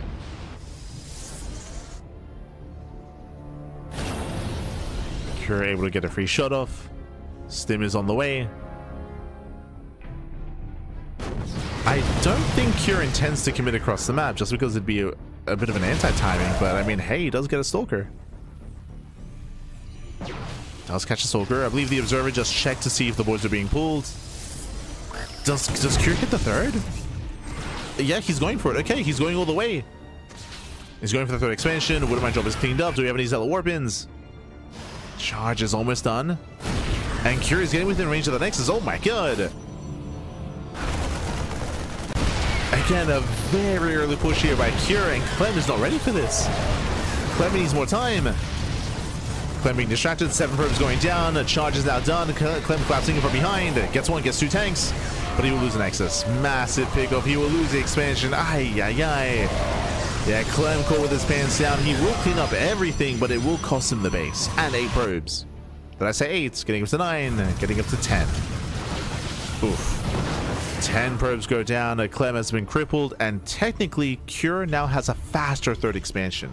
3rd CC is on the way, and based on the production, the progression of these bases, Cure's 3rd CC is going to finish up faster than Clem's. So the pressure's on Clem. Clem is behind. Clem, he needs to find some damage.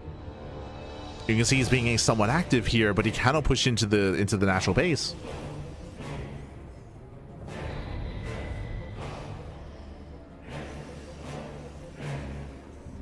And again, a very kind of quirky move out there from Cure. It worked out quite well. Built up his 3 tanks, got across the map, we got within range of the Nexus. The pants were down for Clem. They were down.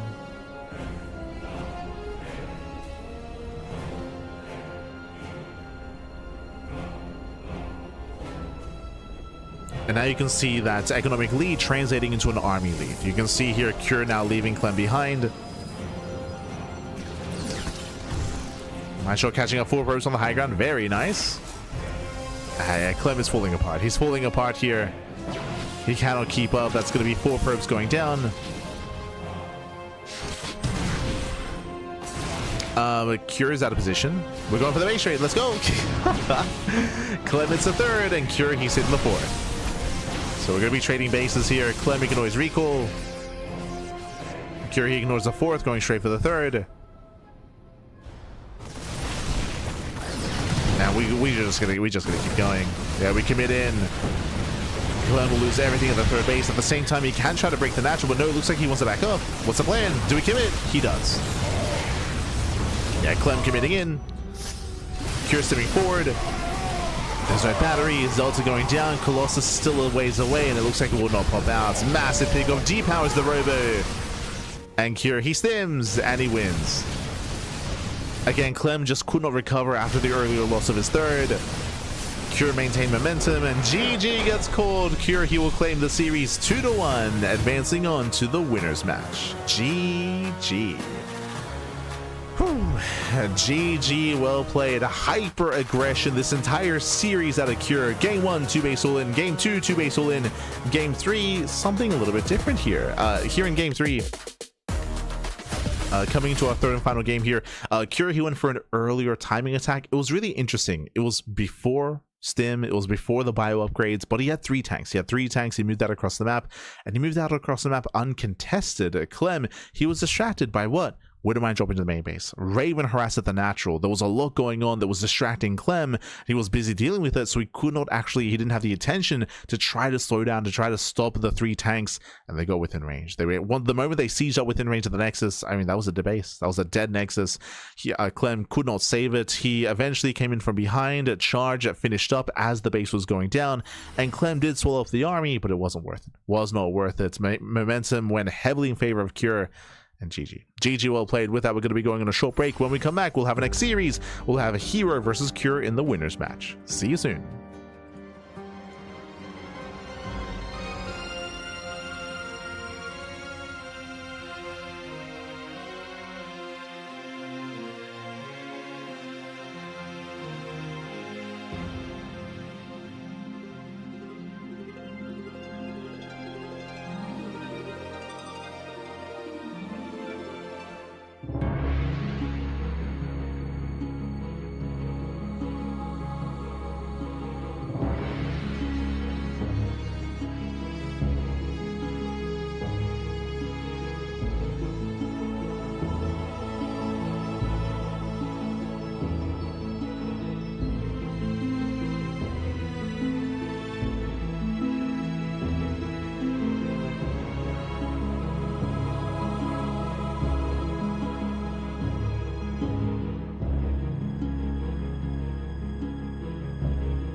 2.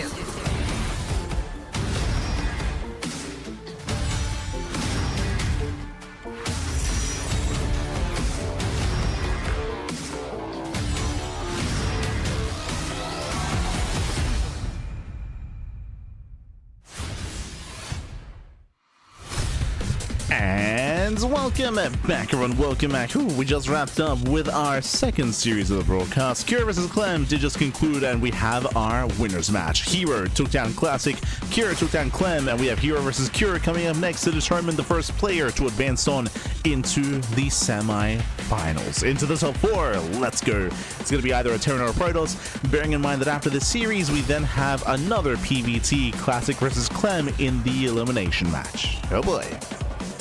So back-to-back PvTs are going to be occurring here, and we'll see who's going to be the first player to advance on into the next round. herO coming in as the best Protoss player in the world. Meanwhile, Kira with some spicy TVP as well. We saw that against Clem. I'm sure we'll see that here as well. Let's go. Let us go. Everyone in the chats, follow suit as to what herO's doing. Posture check. Posture check. Ugh. No slouching. No slouching in the chat. Make sure you check your posture. Make sure you stretch as well. Let's go as we get ready for the series. Likewise, Kira also setting up as well. Este Kira, este herO. Vámonos. Vámonos here. It looks like videos are done. Game 1, Ruby Rock. Game 2, 10,000 feet. Game 3, Taitos Citadel. Interesting. So, if you recall, Kira's videos are very similar to the previous series, getting rid of Old Republic and Celestial Enclave. A little bit of a difference here. He does get rid of Mothership as well. Meanwhile, herO, he eliminates Tourmaline, Winter Madness, and White Rabbit. Tourmaline being a hyper-aggressive map, and I'm sure he saw that last game, and he was like, you know what? I want none of that. Get rid of Tourmaline. We're going to have to deal with the most aggressive map of the map pool. Getting rid of Winter Madness is interesting though. I'm a little bit caught off by that. herO vetoing Winter Madness, what the hell? And here we go, spawning in the bottom right corner of Ruby Rock. We have the South Korean Protoss. For T1, it is herO. In top left hand corner, we have the South Korean Terran player. For Team Liquid, it is Kyor. Here we go. We have our most recent head-to-head offline and online records here, both in favor of herO. But remember, it's about the recent records and recent matches that do matter most. And Kyor, he does hold his own against herO. herO is still favored, don't get me wrong, but Kyor, he can hold his own. I'm sure Kyor is well prepared for his Protoss opponents in this group, as Kyor has nothing but Protoss opponents. Classic, herO, and Clem, they would all play Protoss against Kyor, so you had to fixate on just the one matchup. Just the one. So now we're going to be opening up. herO will go for the probe scout, checking the gases and checking for the initial opener of Kyor. Does confirm single gas Rax expand opener out of our Terran player. True. Does confirm.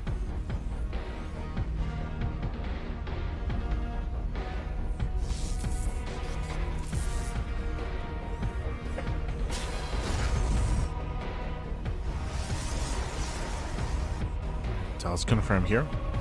Likewise, back at home, standard open out of herO, going for his own gate, cyber, expand as well. Nothing crazy, nothing wild, just economic standard openers from both sides. Welcome to Ruby Rock. Ruby Rock is a smaller map of the map pool, shorter resistance by ground. Aggression is favored on Ruby Rock. I should emphasize that this is not as extreme as Tourmaline. True, not as extreme, but still on the more extreme side of things, on the more aggressive side of things. And speaking of aggression, proxy pylon out of herO. Ooh, are we tempted to go proxy Stargate into Oracle into the main? No shot. Cybercore is almost done. It's lined up with the pylon. It's lined up. Show us the Stargate. No shot. No shot. Give us that take. I mean, this is just so close, and it's so vulnerable for scouting as well. Warp gate. Okay, warp gate is researched. So no proxy Stargate.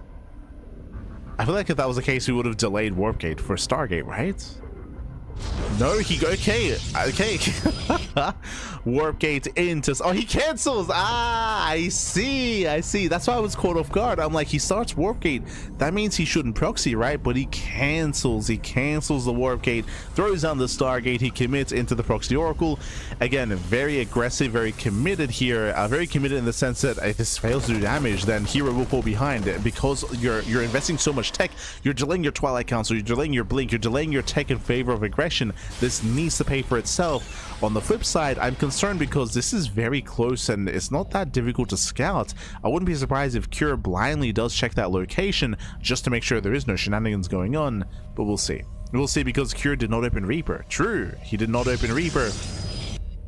He's going Marine Cyclone into a medevac drop across the map. Cure is being hyper aggressive here. If you remember, Cure went for this very same opener in the previous series versus Clem.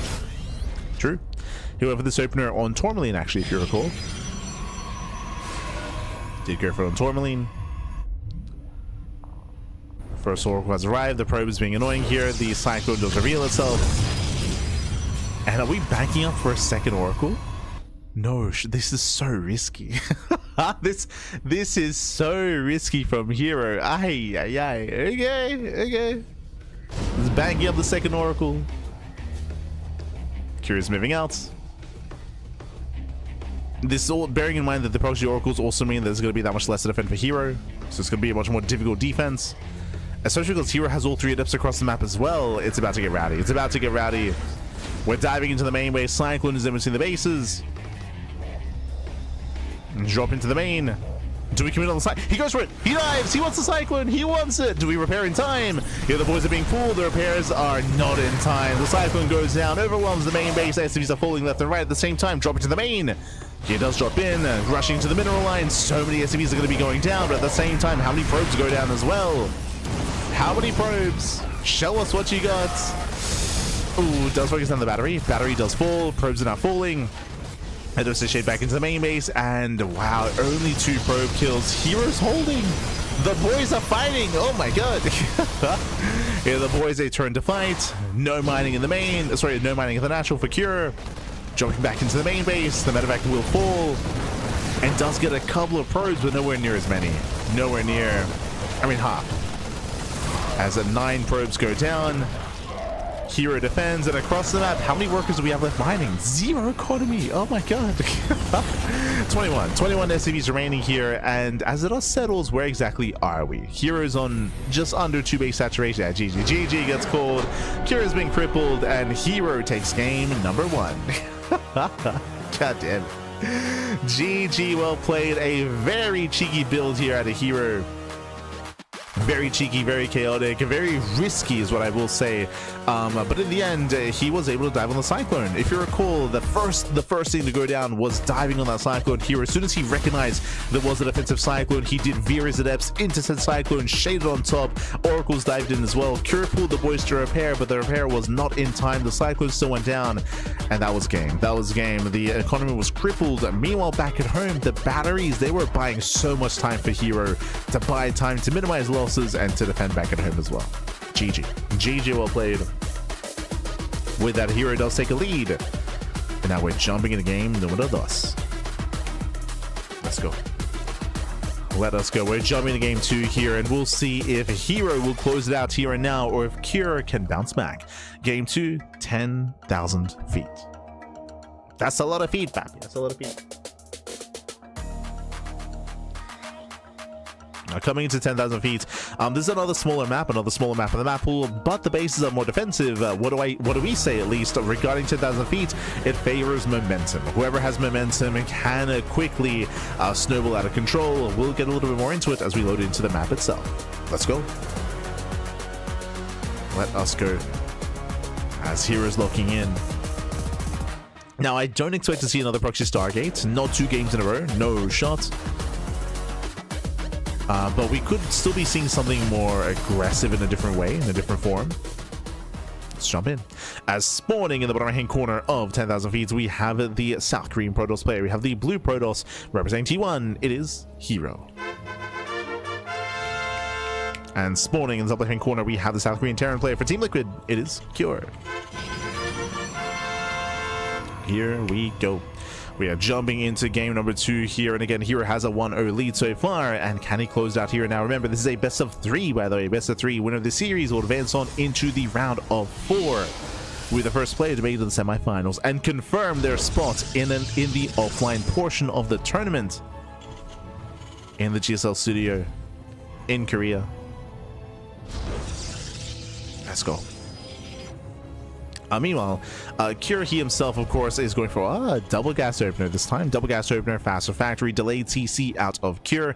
With this, he can go into committed drop play, he can go into earlier Cyclone, he can commit into Banshee, for example. We'll keep an eye on Cure to see kind of how this tech-heavy start unfolds. You can also lead into Reactor Reaper Hellion, for example. True.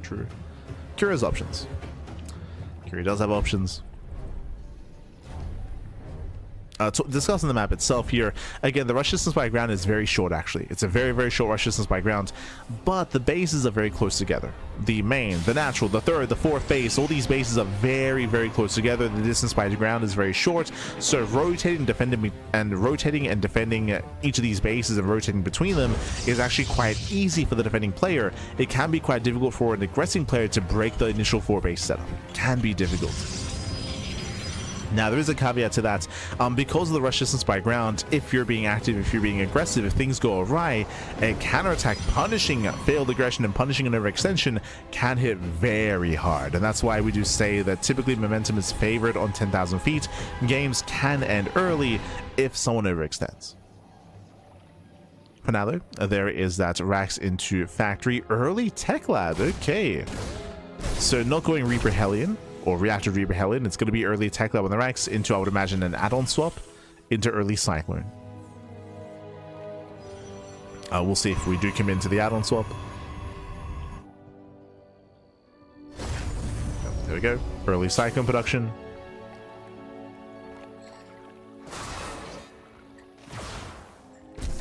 This can lead into double Cyclone drop. We'll see.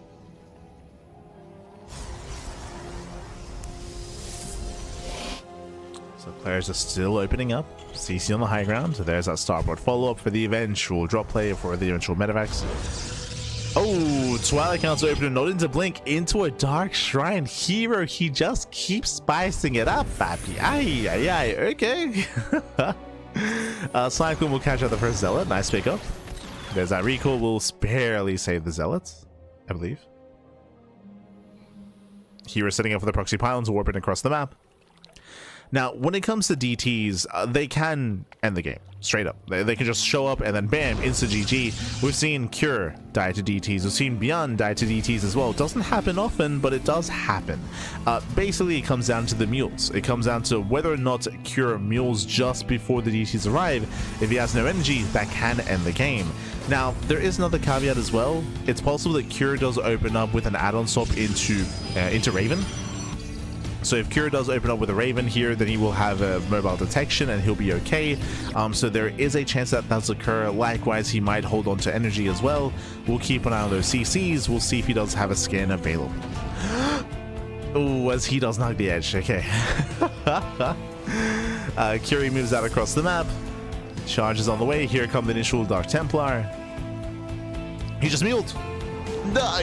He just muled at both locations. 0 scans available, no Raven either. DTs are waddling in and damage is going to be done. He knows. Okay. Oh, he does scout one of the proxy gateways. Dark Templar, they're waddling in. We have a Banshee on the way. We can start a Raven soon. There he is. He cancels. Yeah, he does cancel the Banshee. He does start the Raven immediately. DTs we can commit. He wants a tank. Yeah, he does want to focus on the army. Gets 3 SCVs, denies any kind of mining, does pick up Marines. And Marines are going down. Nice value here. The Raven will eventually pop out. I do think that we could have gotten a little bit more damage here for herO. Oh no! Pulled away. Jesus. As the Waterboy drop comes in, denies mining. Nothing to defend back at home. Yeah, nothing to defend. Cure denying so much mining, and herO, he's not at home because he commits across the map. He warps in. Tanks are sieged. Yeah, tanks are pre-sieged. herO, does he have enough to break through that tank line? It's close. Yeah, it's very close. He gets 1, he's going to get 2, but he will lose the Archon. No shot, 1 more volley. He barely gets both tanks, but he does not do anything more than that. That was not worth it. That was not worth it for herO. Takes down 2 tanks, bleeds out his entire army. He lost so much mining time as well. But herO still has the higher worker counts. Okay. herO economically is still in a better position, bearing in mind that Cure did lose a lot of SCVs earlier. But herO is still on 2 bases. Extra gateways, the Bay as well on a 2-base economy. Very messy game. Very messy here. As herO's now looking to expand. There it is. He does claim his linear third.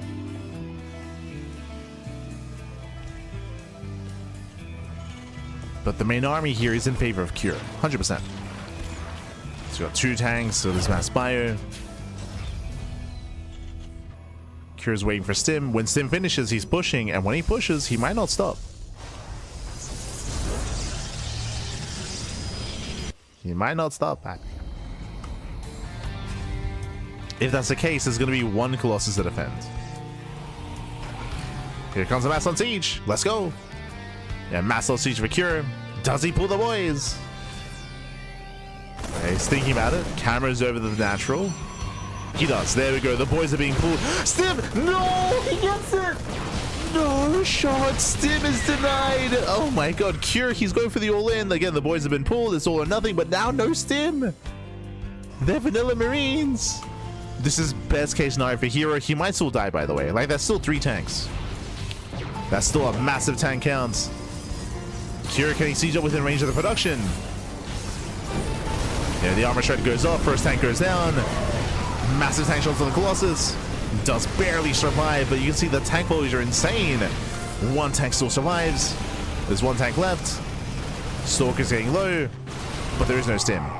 Imagine this with Stim. Like, Stim would have punished the Blink Stalkers so hard earlier. And now we dive. Now we dive. We're getting some of that 3rd tank. There's a 4th tank now joining the fray. It's still a very clutch hold. It's still a very close defense.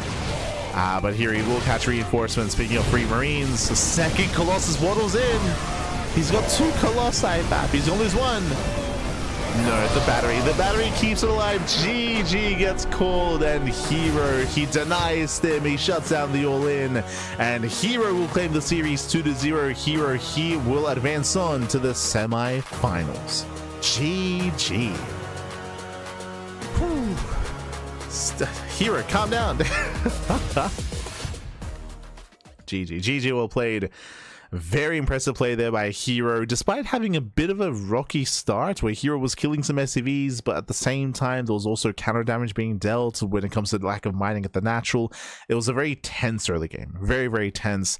And I'll be honest, I think that 2-base all-in from Cure could have worked if he had Stim. Right, Stim would have been a massive factor there. He had so many Marines. It would have been so difficult for herO to dive on the tanks and to try to punish them, because Stim Marines would have punished herO so hard for that engagement. But there was no Stim, and that was the game-winning move for herO. Made sure the Stim was a non-factor, delayed reinforcements, came in from behind, got on top of the tanks. GG well played, as herO didn't even lose a single Colossus, and with that herO, he will advance on. And I believe we're getting ready for a winner's interview. Shout out to Maddox. I believe Maddox is going to be translating, and let's make sure that we actually have audio, just in case. Just in case here. Here we go. herO, congratulations on your victory. The first question I want to ask you is about game number 1 versus Cure. You went for a proxy Stargate with 2 Oracles and 3 Adepts. Can you just talk to me a little bit about that build? Were you trying to snipe something of Cure, or do you feel like this is good against a lot of different Terran openings? 일단 김주도 선수 4강 진출 축하드리고요. 일단 첫 번째 질문 드릴 거는 김덕 선수와의 1세트 경기에서 이제 전직 우관을 하시면서 예언자를 2기를 모으고 이제 3사도로 이제 그런 러쉬를 가는 플레이를 선택을 하셨단 말이에요. 이런 플레이가 좀 의도된 것인지, 좀 어떤 김덕 선수의 플레이를 좀 저격하려고 했던 것인지 좀 궁금하네요. 일단 도우기가 이런 큰 경기에 앞서서 준비를 굉장히 잘하는 스타일이고, I can't wait for the Tasters to ask him how he thinks he's going to perform this season. 그것을 잘 노리고 올 거라고 생각했고, 그 부분을 좀 디테일하게 들어가자면 프로브로 이제 사이클론을 보게 되면, 아니면 혹은 차도를 보게 되면 투 예언자를 모아뛰려고 했었는데 그게 주요했던 것 같습니다.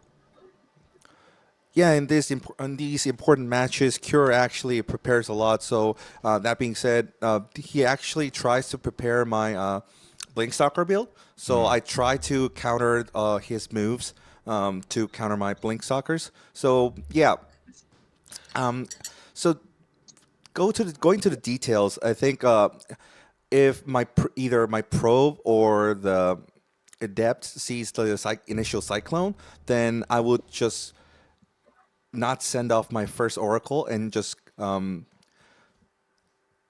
send off with 2 or 3 oracles and then push through. So I think that initial thoughts and the details work through well. Congratulations again on advancing. What are your goals for this season of GSL? 네, 일단 진출 축하드리고. He said it verbatim. What are your goals? 이번 He just 시즌에 asked just because, yeah. 또 어디일지 What are they? 궁금합니다. He wants to win. 일단 이번 시즌도 Nah, he's gonna say I wanna lose. True. 4번이 목표였거든요. 오프라인 무대 저번에 했었을 때 굉장히 짜릿했고 살아있음을 느꼈기 때문에 또 오프라인을 가고 싶다 생각했는데 이렇게 1등으로 기세 이어가지고 갈 수 있어서 굉장히 기쁩니다. Yeah, my initial goals was same as last season. Just just get through the online and just go to the studio games. So yeah, after I went through the semifinals and finals, that's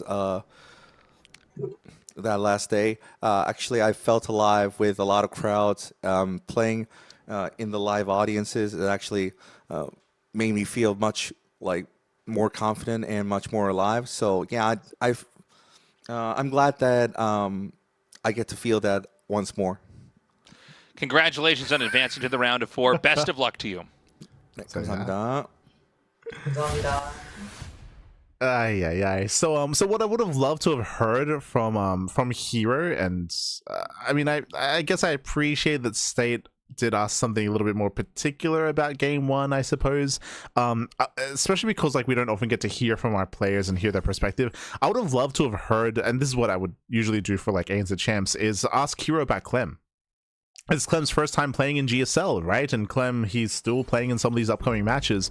It would have been really cool to have asked him a little bit about this is the first time that we have Clem competing. There's a good chance that, a foreigner and can excel here in GSL. Are you happy that you didn't play against him, right? Were you a little bit concerned about maybe playing against Clem? What are your thoughts about something like that? Getting his perspective of that, because I'll be honest, I don't think we really gain any value from Tasteless' question. He's like, oh, what are your goals? He's like, I just want to go to the offline event. It's like, yeah, well, I mean, what do you expect him to say? So just to hear something a little bit different, just hear from that perspective. Or you can even ask him about the upcoming matches as well, if you so choose to, about the upcoming opponents, about who he expects to see out of the other group, whether he believes that Shin will do well, right? Shin's his SC, he's a CJ boy, there are definitely things that you can ask about, just to hear them elaborate a little bit more and talk about the players, more so than something that's more generic that you kind of already know the answer to, right? That's, yeah. It's kind of weird. But regardless, we're going to be going on a short break. When we come back, we'll have our next series. We're going to be having Clem versus Classic in the elimination match. We'll see you soon for another TVP. See you soon. Bye. See you soon.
GSL Season 2.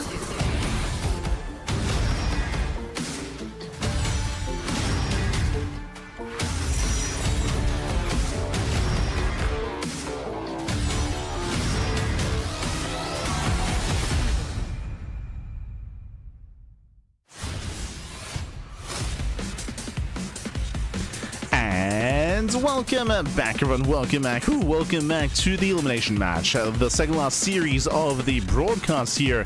We're here to determine the first player to be knocked out of the group. As welcome back, of course, to the 2026 GSL Season 2 Round of 8 Group A. herO, he's the first player to advance on into the semis. And now one of our players here will be leaving us tonight and be knocked out of GSL. Will it be Clem? Will it be Classic? Clem, of course, making his debut in GSL for the first time and has had a bit of a rocky start here. Did take a map and did go to the ace match against Cure, but expectations are high. Despite that, it's a brutal group, right? This is a group of death. We got herO, Classic, Clem, and Cure. I can see any pairing here advancing on. herO's off first. Who's left? Clem, Cure, Classic. Only one of these three titans can advance on into the semis. It's brutal, baby. It's brutal. But really, we can all just blame Classic for that. We can. For those that are curious, Classic did struggle in Group Stage 1, and Classic came out second in his group. Because of that, that's why Classic is here. If he had came out first, he'd be in the other group. He'd be in Group B, which, in my opinion, would have been an easier group, to be honest. But he got stuck here in Group A instead. He did have a bit of a rocky performance in the round of 12, which led into this Titan beast of a group. And I mean, I can see Clem even being knocked out here and now as well. Classic does have a very good record against Clem in recent months, to the point where I'm concerned for our French Terran. I want to see him make it to the top 4. Like, I want to see him at the offline event over in Korea, but the pressure's on. The pressure is on. It all comes down to this series to see if his tournament run continues. Let's go. Let us go. As our players are getting ready, vetoes are underway, of course. Bearing in mind that Clem will be playing Terran, he only plays Protoss against Terran players. Against Protoss and Zerg, he will embrace his Terran side of things. And again, Clem, he is, I would say, the best Terran player in the world. You don't get better than Clem when it comes to TVP. He is a beast, he's a Titan, and he can thrive here. And we'll see if he can showcase that here at GSL. Remember, of course, that this is a preparation-based tournament. Players have had time to prepare for these matches, and you know that also that goes both ways. Of course, I'm sure that Classic is also coming in prepared for his eventual Terran opponents, as he hasn't shown his PvT yet tonight. He has yet to showcase his PvT only versus Protoss so far. Let's go. Let us go. Just catching up in the chat, Bap. Yeah. Just see Magnath asking about people asking questions. Yo, you're the Magnath. That's a self-report that you have not been watching GSL all year. For those that are curious, we did discuss this last season, but it is different that we have the English casters asking the interview questions. That was the case last season as well. That is because there is no official Korean stream. There's no official Korean casters, no official Korean stream. We do have community casters and community coverage from the Korean side of things, but no official broadcast. So that is why both Tasteless and State do handle the interviews, and it's their first time doing so. That's why in season 1 I was a little bit more lenient, just because it's their first time. But coming into season 2, I mean, now they've got a season under their belt, you know, and a Tasteless has learned nothing. He's still just, what are your goals? every interview, regardless of who it is. You know what's gonna happen? We're gonna have our champion crowned, and Case is going. So, what are your goals coming into the end of the season, Fab? Yeah, let's go. Thankfully, if you recall, the English commentators do not ask questions for the offline portion. That is the Korean casters. They do handle that sort of thing for the offline segment specifically. Let's go. Let us go. Been watching with the brain off, Bappy. Oh, no. Not like this. But it looks like our players need some time. Looks like they do need some time here to get ready. Hopefully, there aren't many issues here when it comes to sorting out our players and sorting out lobbies and sorting out servers as well. I'm sure that's maybe a part of it. Maybe we've got to flip some coins to determine whether we begin on US West or US East, for example. As Clem, of course, is playing from Korea. Sorry, from Europe, I meant to say.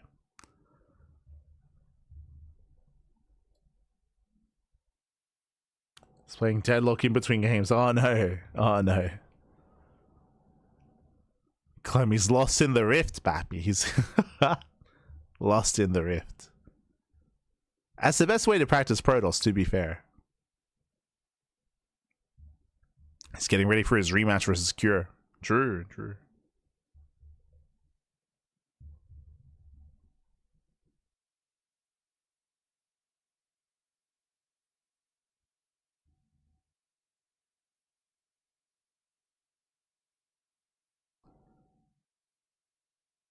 He's playing facing against Clem right now. No shot. No shot. That'd be wild. I mean, that'd be wild. But yeah, so far, again, we're just kind of getting ready for that. Once again, if you want to support the GSL, you can do so via the Patreon. Patreon.com/GSL is a way to support and a way to hopefully fund the next season of GSL. As I mentioned previously, there is a chance that this is the final season of GSL in 2026. If we don't reach that stretch goal over on Patreon, then we will not have a third season, but we will at least have GSL CK. And GSL CK has been a lot of fun. It's been a lot of fun. It's been a blast. A little bit limited from the international side of things, from the foreign side of things, just because when it comes to like interviews and player POVs, it's all in Korean, so it's a little bit more catered towards the Korean audience in that sense, but it's still been a very fun tournament. It's been a very fun event in general. Has been GSL CK.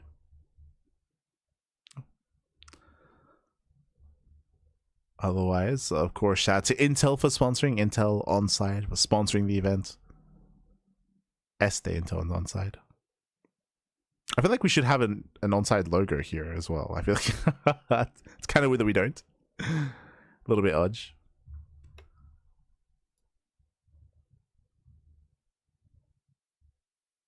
AMD's better. AMD would be better if they sponsored GSL. True, true. Get on it, AMD. Get on it. SMH my head.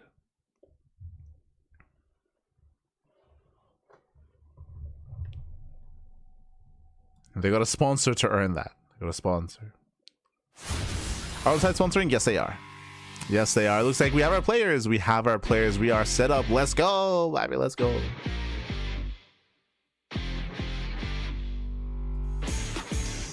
As we do have our players ready for us here. Classic stepping into the ring. Vetoes are now done. Shout out to the shelf of trophies there as Clem. Yo, we gotta. I know that it's quite early here. It's quite early in Europe. So Clem, we gotta lock in, but we gotta wake up. You know, down some coffee. No, you're not. No yawning. As I mentioned previously, Clem, he usually wakes up at around like 4 p.m. So it's very early in Europa. But here we go. Here we go. Visas are done. Game 1 will be at Winter Madness. Game 2, Ruby Rock. And Game 3, 10,000 feet. We have our 3 maps lined up ahead of us here. And interesting set of maps here. When it comes to vetoes, Clem got rid of Title Citadel, Celestial Enclave, and the Old Republic. Got rid of mainly some of these larger maps, of course. These are standard vetoes in TVP. Classic, getting rid of some of the smaller maps. Tourmaline, of course, infamous for hyper aggression. Mothership has that RNG factor. And, of course, we are getting into our first game. Let's go. Let's jump on in. We have our TVP as spawning in the top left-hand corner of Winter Madness. We have the South Green Protoss player. The Blue Protoss for his pro. It is a classic. And spawning in the bottom right-hand corner, we have the French Terran. It is Clem for Team Liquid. Game paused. Here we go. It looks like we have a bit of a pause. Hopefully everything is okay. Hopefully all is good. But again, if you're curious, as I mentioned, Onside does sponsor GSL, and you can actually see the logo bottom right. Right now it says Intel on that bottom right graphic on the overlay. And then bam, Onside. You see the Onside logo as well. But looks like there might be a bit of an issue here. Again, you know, sometimes there are some technical issues that are outside of our control, but hopefully nothing too crazy, hopefully nothing too serious. Hopefully Classic can clear that up. They had the map Radeon made. Did that make it to the ladder? Question mark? Did that...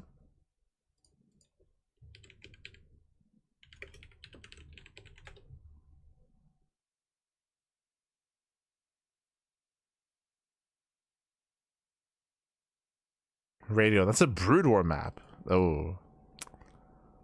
That's not good enough. That's not... not good enough, Pappy.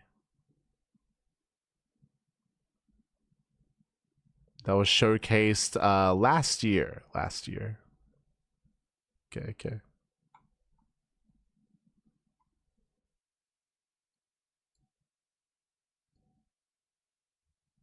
Nah, we're SE2 enjoyers here, no Brood War. S to AMD. No. But yeah, hopefully everything clears up. Worst case scenario, we can of course resume from replay. But here we go. We're jumping back into our first game, Valorant. We're jumping to our first game. From here, welcome to Winter Madness. Winter Madness is one of the larger maps of the map pool, longer rushes by ground, and more defendable bases. Despite that, if you recall, Cure did attempt to all in on this map previously with mixed success, and we'll see if how we change our approach in this different matchup between Classic and Clem. Let's go. Let us go. When I say mixed success, it did not succeed. It was. Oh wait, no, sorry, it did. I guess kind of. Sorry, I was thinking about a different map here, but that was when we had the base trade, if you recall, the quote-unquote base trade, where Cure did commit across the map and Clem recalled to his fourth base. True. So we'll see if we once again get some aggression out of Clem. What I should emphasize is that Cure, he had his own kind of mantra when it came to his TVP. It was just hyper aggression, non-stop all-ins, and very little mid to late game. I'm curious if Clem will embrace that. It is a stylistic choice, and no one really likes going into the mid to late game, especially as a Terran player. You kind of just has to stay at home and turtle up and build up your ghosts, build up your liberators, and be hyper defensive, and then slowly break out. The issue with Winter Madness, as I mentioned previously, is that it's quite difficult to maintain a fifth base as a Terran player, just because the fifth is just so open and so exposed. Trying to claim a fifth base while your opponent has full map control, especially classic level players, is very difficult. Classic, he thrives in the mid to late game. He arguably has the best late game PvT in the world. So I'm sure that Clem wants to avoid that situation as best he can. Wants to avoid that scenario. Meanwhile, CC on the high ground was initially a double gas opener, double gas faster factory, delayed TC. Players are building up. And likewise, going to be a Twilight Council opener at a Classic. Now, we did see a very intense and a very diverse series with herO earlier, where herO game 1 went for a proxy Stargate, for example, and was mixing in some hyper-aggressive builds, even going into Dark Templar at times. I don't really think Classic is really one to embrace that too much.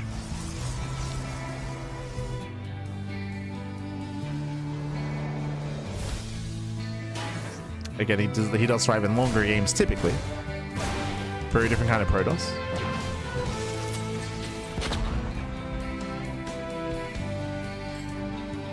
Very different. So now Blink is on the way, much more standard opener, and we'll see if Classic does go for a singular gateway into a third base. So far, 2-gate Blink into a Robo.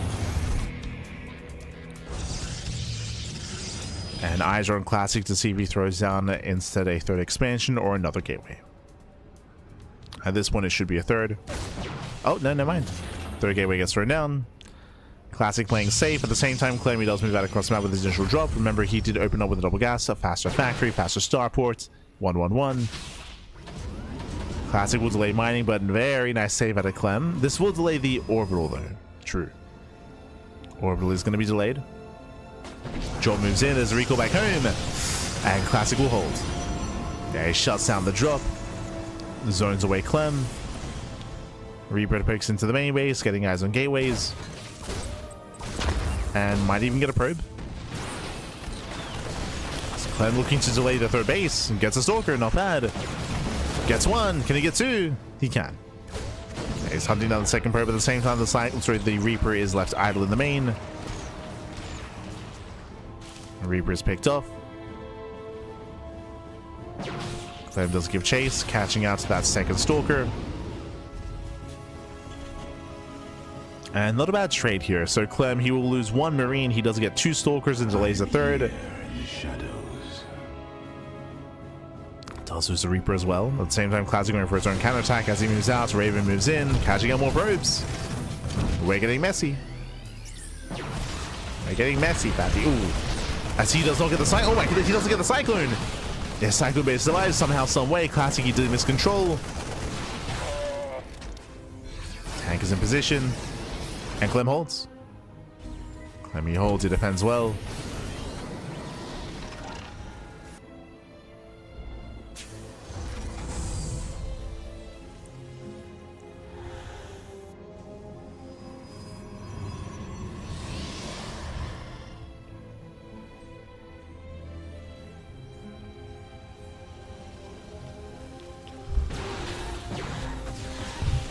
Yes, Classic does threaten the main.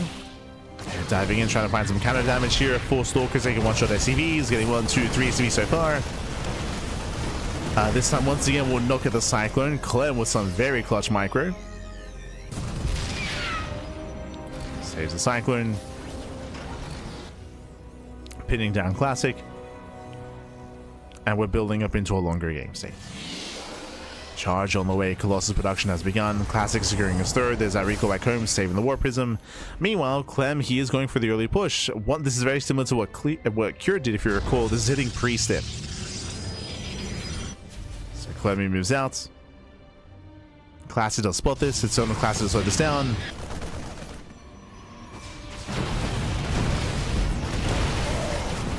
Does attempt to stab the Observer. Stalkers are getting picked up. They're losing 1, losing 2 Stalkers. Tanks are trying to get within range. They're sieging. There's 1 Colossus to defend, but now there's 3 siege tanks. He blinks in, he gets 1. Yeah, 1 tank goes down, and it looks like he will clean up all 3. 1, 2 tanks fall. There's 1 tank remaining. Oh my god, the Colossus does crumble, and Clem he's breaking through. He's gaining ground. He's barely gaining ground here. Still has 2 tanks remaining, getting within range of the 3rd Nexus, and the base is gonna fall. Zealot Warpins, maybe. Oh god, the Zealot Warpins are denied. Yeah, massive denial. But Clem, can he keep this up? Zealots charge in. Tanks, no friendly fire. Very nice retargeting. GG gets called. Clem overwhelms, and Clem takes game number 1. GG.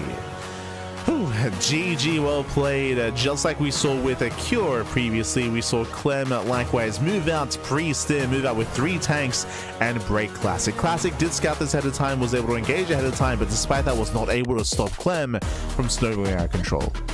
Wasn't able to stop him. Nice target firing at Clem on the Colossus, on the Stalkers, on the main army, and Clem is now 1 game away from claiming the series. Uno más, papi, uno más. Whew. GG, well played. 1 more game is all that Clem needs. Up next, loading into Ruby Rock. A much smaller map of the map pool. Shorter rush distance by ground. Aggression here is favored.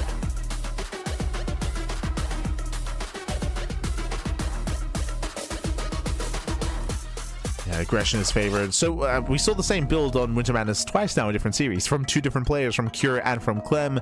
Again, it hits quite hard. Like, it's a very early push and early timing.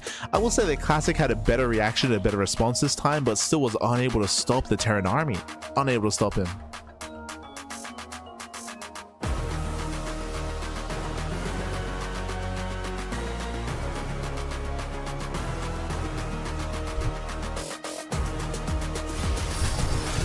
And let's go. We're jumping into game 2 here. We're hoping for a back and forth. I want to see a series, but the pressure is on, and spawning in the bottom right hand corner of Ruby Rock, we have the South Korean Protoss player representing Virtus Pro. It is Classic.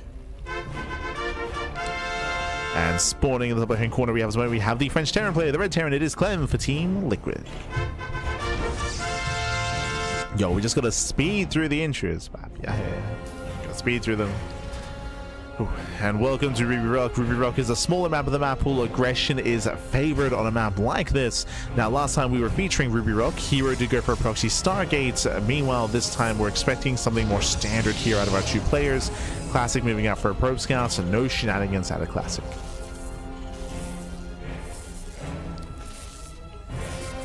Gonna be settling in. Meanwhile, double gas open out of Clem. Similar to last game, double gas into a faster factory, into a delayed CC. Last game, this led into the early Marine Cyclone drop, if you recall.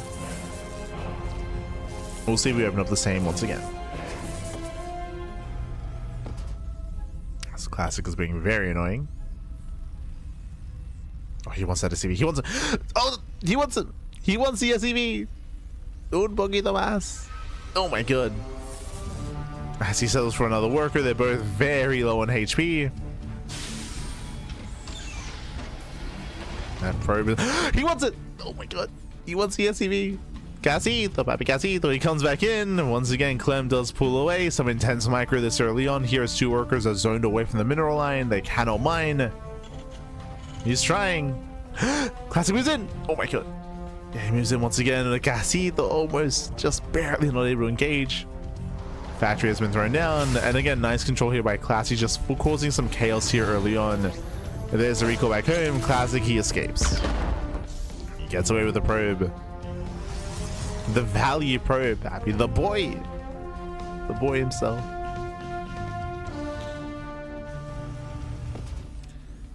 As from here, we're just getting back into our games. Again, just causing some inefficiencies out of Clem early on, some slight inefficiencies. As Reaper breaks in, confirms the expands. Sent away by the Stalker, nothing crazy. As for now, Clem does open up Reaper Hellion. No early Cyclone. Interesting. No early Tech-Low, I should say. Not yet.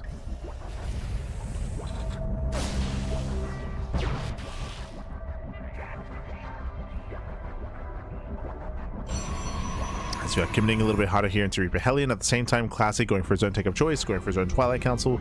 Most likely into Blink. Reaper does pick in. And does he scout the take of choice? He does. Yeah, confirming Blink Stalkers, confirming the Twilight Council at least. Gets a probe. He gets one. Does he get two? Shouldn't be able to. And does not. Yeah, just the one probe.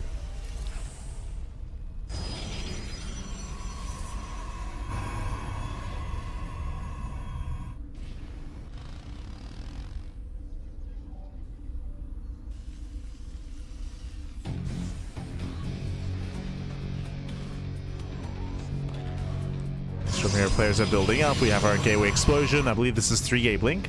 3-gate Blink Stalkers out of Classic. Very safe play once again, going for the Robo. Meanwhile, Clem building up his own 3-1-1 setup. Nothing crazy, just moving out with some drop play, moving out with Harass. He has Reaper Hellion on the map. It's Reaper Hellion and his Widowmine drop.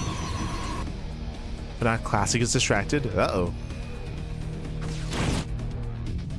I'll snipe one of the Reapers.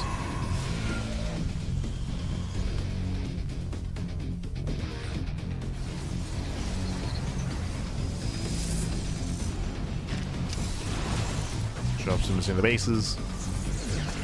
And those like the mining shouldn't get any massive kills here. Cashing out a Stalker. Blink is not yet done. Dropping to the main base and will not burrow in time. Whew. Clutch hold out of Classic. He holds, he defends. Bearing in mind that Classic did throw down extra gateways, so he does have extra warpins available. Is moving out. But there's no Prism, if I recall correctly. Yeah, no Prism, so just claiming a third base, maintaining some kind of map control. Trying to at least. Hellion does catch a probe, nothing major.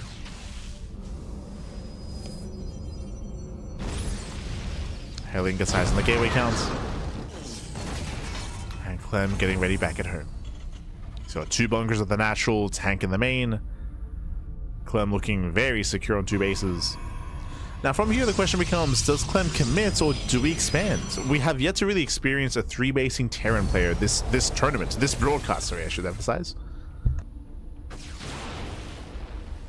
This entire broadcast we have not seen a Terran player claim a third. Does that change here and now? I say claim a third. We haven't seen a Terran player like fully saturate a third base. True.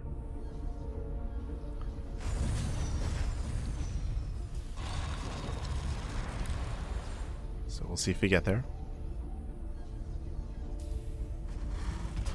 Because technically, Cure did get a third against Clem earlier, but we did not see full saturation. That was the game of Winter Madness.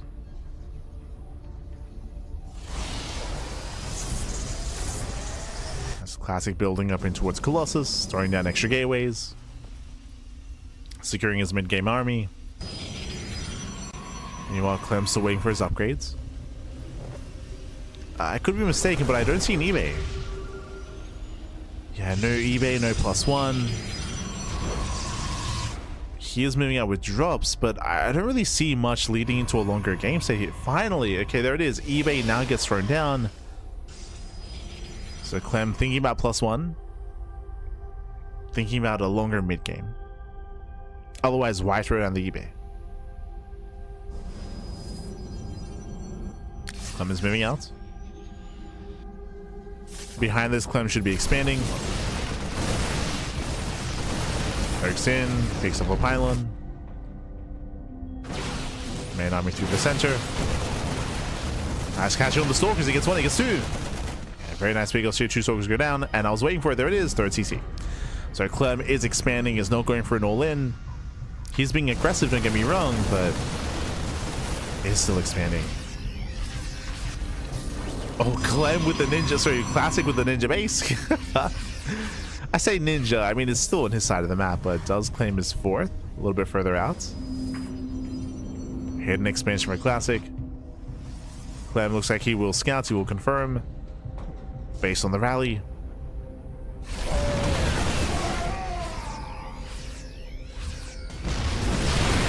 Classic does try to break out, catching a tank. Does bleed out a lot of Stalkers, though. A bit of a back and forth trade here. At the same time, Clem, no, he gets into the mineral line, and Classic's out of position. Oh my god. Drop into the main, nice cleanup. Classic defends the main, but still 6 probes go down, and Clem, he wants the Colossus, he wants him. He gets him, the Colossus goes down. Oh my god. Classic being torn apart. Losing 6 probes, losing a Colossus. Again, I believe the 4th base was seen from Clem, I believe.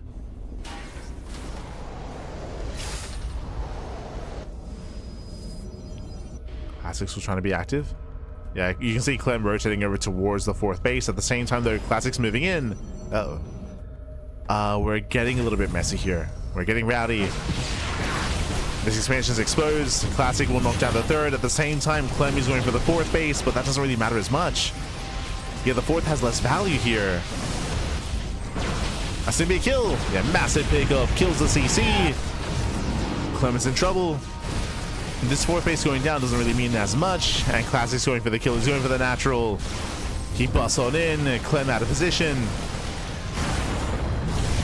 Force shield on the ramp, he can't get out. No. He barely can actually. There we go. Force shield was misplaced. But Clem now is on 1 base. Down to 1 expansion. Clem still has the stronger army, that is true, but he has to fight. He needs to make use of it. He needs to make use of it here. Disruptors are on the way. Clem trying to collapse on the Colossus. He wants him. He wants a Colossus. Coming in with a surround. He sims in. Tries to. Yeah, there are Zealots in position. Marines are shut down. Classic, he makes it back home. Oh, barely takes down the Vikings. Yeah, massive Colossus wipes. And the longer this game goes on, the better it is for Classic. Classic just needs time. As he drops into the main base, 10 SCV kills, heavy losses for Clem. Colossus just going to town on this army. GG gets called as Classic, he holds, he defends, and we are going to the ace match. Whew, GG. GG, well played. Again, Clem, he was woefully out of position. He had no vision of Classic's army. Specifically, Clem was doing well for himself, but the moment that Classic won this game was when he hit the 3rd. When he moved out, when he hit the 3rd base, Clem was across the map. He had to do the 4th base. As we tried to emphasize, the 4th base did not matter as much as it was isolated, it was on its own, and Classic could break the 3rd and then push into the natural. There was just so much more available, so much more accessible to Classic. So much more. So Classic was able to just take the 3rd base and just keep on pushing from there, take down the natural, and just cripple Clem. And sure, Clem had a standing army, but the longer it went on, the more it went in favor of Classic. GG. GG, well played. We're now making our way to the ace match. This can end either way. Who will advance on? Clem or Classic? Only room for one in the next match. Only one, Pappy, only one. As game 3 is going to be on 10,000 feet.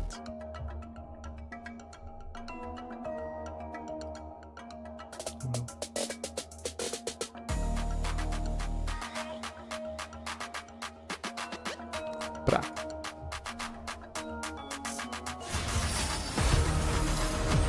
Here we go, we're loading into that third and final game of the series. One of these two will advance on to the next round. Who's it going to be a spawning in the top left-hand corner of 10,000 feet? We have the South Korean Protoss player for ro8 Pro. It is Classic. And spawning in the bottom right-hand corner, we have the French Terran player for Team Liquid. It is Clem. We say Mlem. Ah. Here we go. We are getting into the ace match. It all ends here. It all ends on 10,000 feet. One of these two will advance on to the decided match. The other will be knocked out of GSL. Oh boy.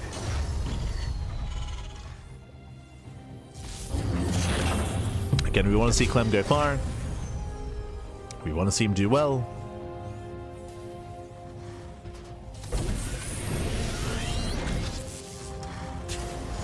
But the pressure is on.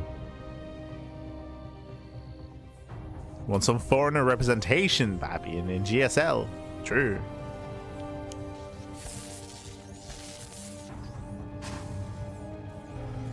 So now we're opening up. Economic opener here by Clem, going for a single gas. Single gas racks expand. This time in Classic, he does not have as much momentum with the worker to be able to tase away at the mineral line and disrupt some of the mining. Not this time, as Classic is zoned away.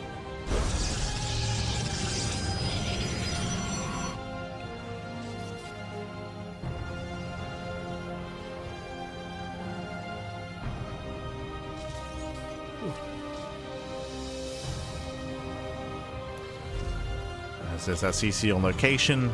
A little bit delayed here and forcing some, once again, just forcing some inefficiencies out of Clem. Just slight inefficiencies. As that player is going to be opening up, and we'll see if Classic goes for something more aggressive this time, or even something more defensive. Last game we saw 3-gate blink, and we're expecting that again. This time, Clem, oh, hello, is going for his factory. So there's no, say, tech lab opener into Marauder. There's no second racks. There's no three racks. There's no 3 TC. Standard follow up here by Clem so far. And we have our tech of choice, Twilight Council once again at a Classic. Does go for the Twilight Council into blink. Welcome to 10,000 feet. As we mentioned earlier here, 10,000 feet is a very small map, a short rush distance by ground, but just because of the shorter rush distance doesn't really mean aggression is favored here, just because of how defendable the bases are. The main, the natural, the third, the fourth base are all very tight-knit, they're all very close together.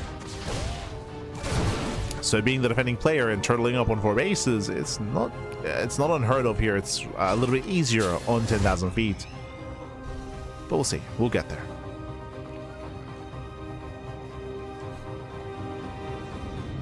For now, we have our 1-1-1 follow-up out of Clem. Tech Lab is on the way. Does leave things open here for an add-on swap.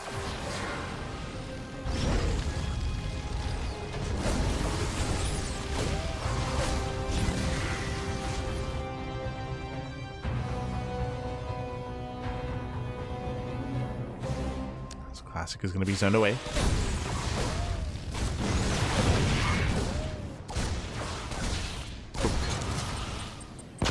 Catching the Adept. Then he'll lose his Reaper, but does trade somewhat. Does trade in Classic. Okay, going for a greedier build this time.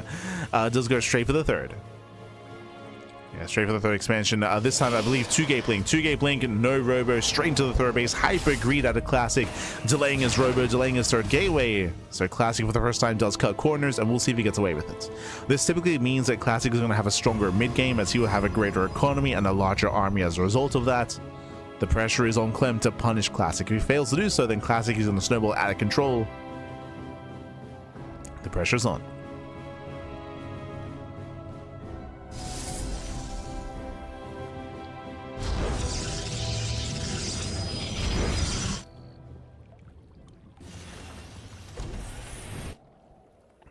as the initial Raven will confirm the timing of the Nexus. So Clem, he now knows.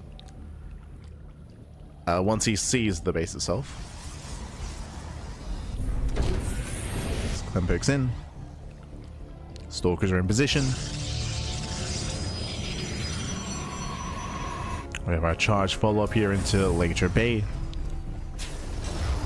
And again, Classic, he is teching. And I don't think Clem saw the Nexus, by the way. I don't think he's aware.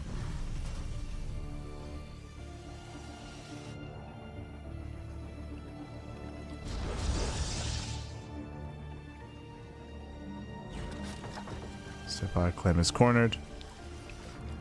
We've seen this before, but Clem is pushing pre-stim. But there's only one tank. The only one. So Clem can apply some pressure here. Classy does spot this ahead of time. And catching the Observer. Very nice. Now Classy doesn't know how committed Clem is going to be.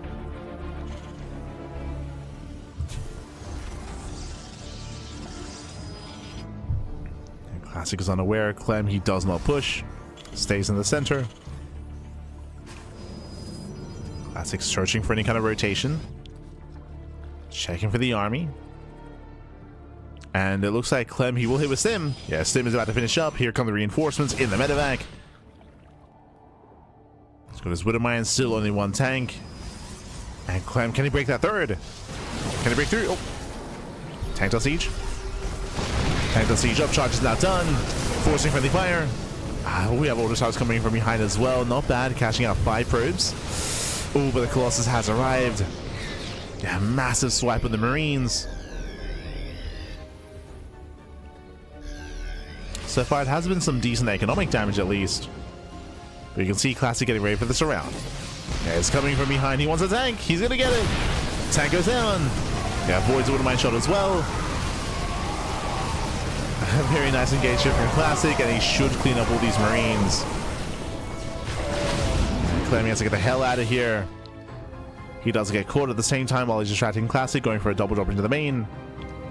Classic should have a recall, and there it is. Does recall in time. Quick reactions out of Classic. And Classic, he holds. Classic, he does hold, he does defend. Drop into the third. Clem doing the best he can to be aggressive here, but Classic is keeping up with everything. Denies drop of the third base, cleans up the Widowmines, minimal losses. May lose the Cybercore though. Not quite. The drop play does continue, but Clem again, he's quite committed here. His third CC is much later, to the point where Classic should soon be getting a fourth. Oh. Yeah, Raven gets caught, massive pickup. Takes down the Raven, Zell stay. Oh, could have committed further in actually. Despite that, cleans up all the mines. 2 of them at least. Cleans up 2 mines. Oof. Yeah, catching a medevac. These are some heavy losses here for Clem. Losing medevacs, mines, the Raven. This does add up. And Classic does claim his 4th base before Clem has his 3rd. So nice time 4th. Clem now taking up, going for a 2nd starport into mass Viking production. But can Clem maintain that 3rd base? Here comes Classic.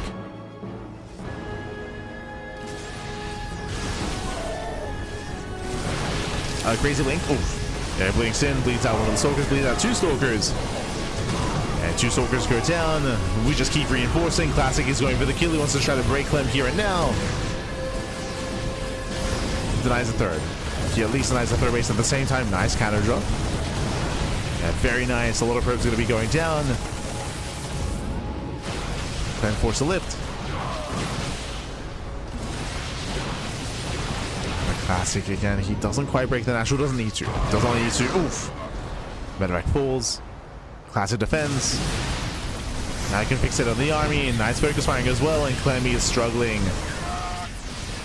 Yeah, losing so much here in the defense. And more importantly, doesn't have a 3rd. He does not have his 3rd expansion. Not yet. And forced to go for the drop again. He's moving out. He needs to force Classic back home. Ideally force a recall. Can he force a recall? Can he expand? Scholz at home. Was it home to defend? Nothing. Yeah, there's that recall. And Clem can break out. So very nice double drop. He achieves what he wanted. Classic recalls back home. Clem now can break out and expand. You can try to at least.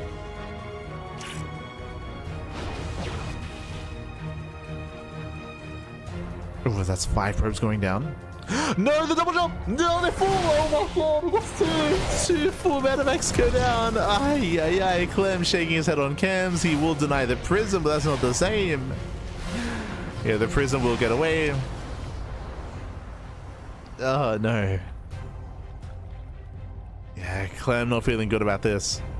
I mean, he's in a very rough position. He's behind economically, down in army. Does have a decent Viking count. True, that's the one thing he does have. A lot of Vikings.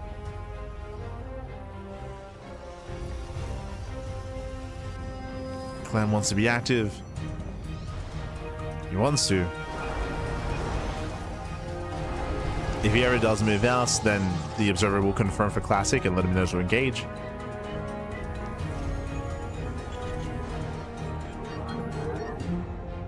Oh, this does feel a little bit too soon. This does feel premature here for Classic. As ideally you want to wait for the Terran player to move out. DTs into the main base, catching up more SCVs. And Clem just being torn apart here. 8 SCV kills. Forcing out 2 scans. There's still more DTs waddling in. Oh god, yeah, this is too much. This is far too much here. Game-ending damage. 11 SCVs. Clem, he's all in. You can see here he just F2s. He just F2s across the map. It's all he's got. Like, what else can he do? What else can he do? Clem is forced into the all-in. Either he kills Classic or he dies trying. He does have 10 Vikings. Got a lot of Vikings. He can two-shot a Colossus. Gets one volley off. Does move in. Classic taking it slow. He's maxed. I'm loving the hallucinating Colossus here. He can tank 2 volleys. Tank a couple of volleys. Liberation has arrived. Clem is going to rotate. As he's down to 34 SCVs. As I mentioned before, like, Clem is all in. Like, there's no coming back from this. He's going to kill. Gets a Colossus. Yeah, the fake Colossi are too far back. Second Colossus goes down to 2. Oh, very nice force fields. Slicing up the army.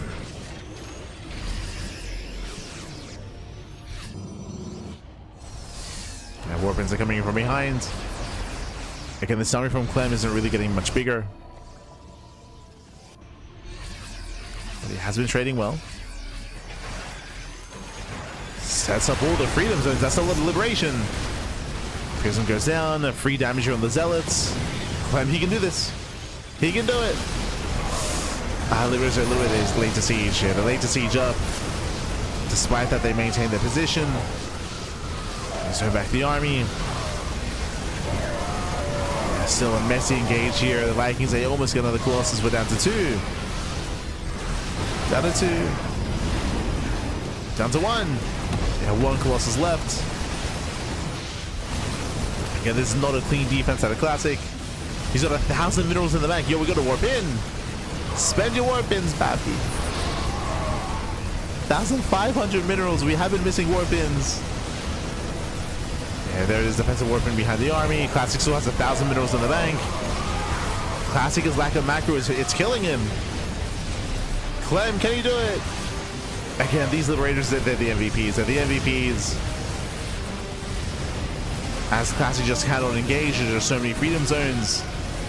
There's too much liberation. Too much. Zones away. Classic does force a fight into the zones. And this is such a late reaction here. It's such a late decision, but Classic, he's going for the base trade. But it's such a late decision out of Classic. I do like this maybe 5 minutes ago, or I'd say 3 minutes ago. Like 3 minutes ago, this would have been more ideal. But again, it is such a late decision. Clem turns around? Wait, what?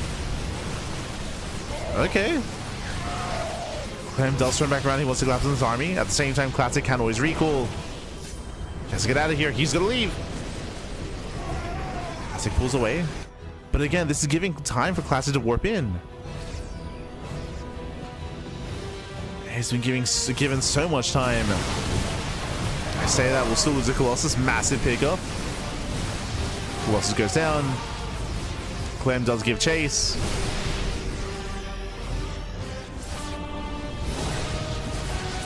Dark Templar, they're doing up across the map. And Clem has been doing it. Like Clem, he has a massive army. He's been dominating these fights. He's been dominating.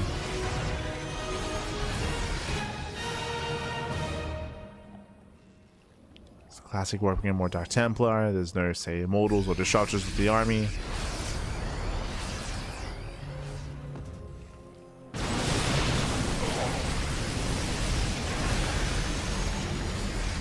Clemmy's doing it. Un poquito más. Yeah, DTs are just being thrown away into liberation zones. They're being thrown away. Ninja bases are being found. Classic once again cannot fight this army. He'll lose the High Temple already. Forcing out premature storms. Classic caught out.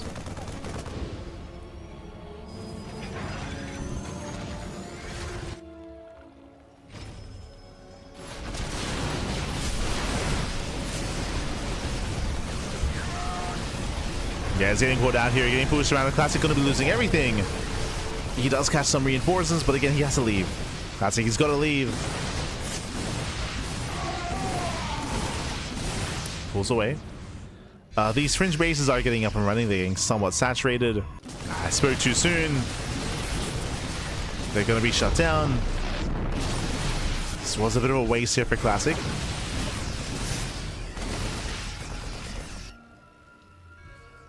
Let's see, place some bases. And moving in.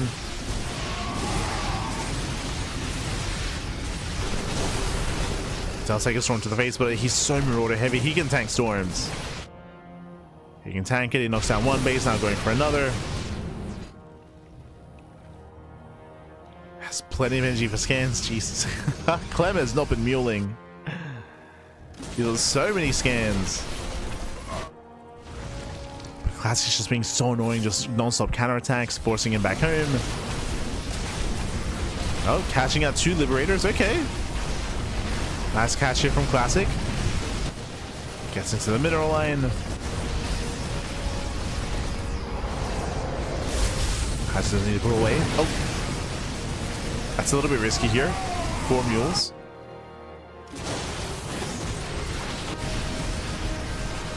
A little bit risky here as we have medevacs getting picked up as well. These are now heavier losses for Clem. Clem down to 13 SCVs. Classic, he's back in this. It's still very clutch, it's still very close. The army is still in favor of Clem. But these have been some rough engagements. As Delta collapse in from behind, they trade very efficiently here. So many Marines go down. And here comes the storm. He's holding on to it. He's holding on to the storm. Clem is pulling apart. Drop back in. Another storm to defend. Holding on to it. Oh. Forcing a recall. Clem sims into the forward base expansion. Sims into the forward base.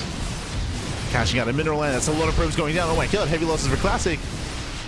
He's losing the mineral land. 18 probe kills. There's so much supply here in medevacs. So much supply.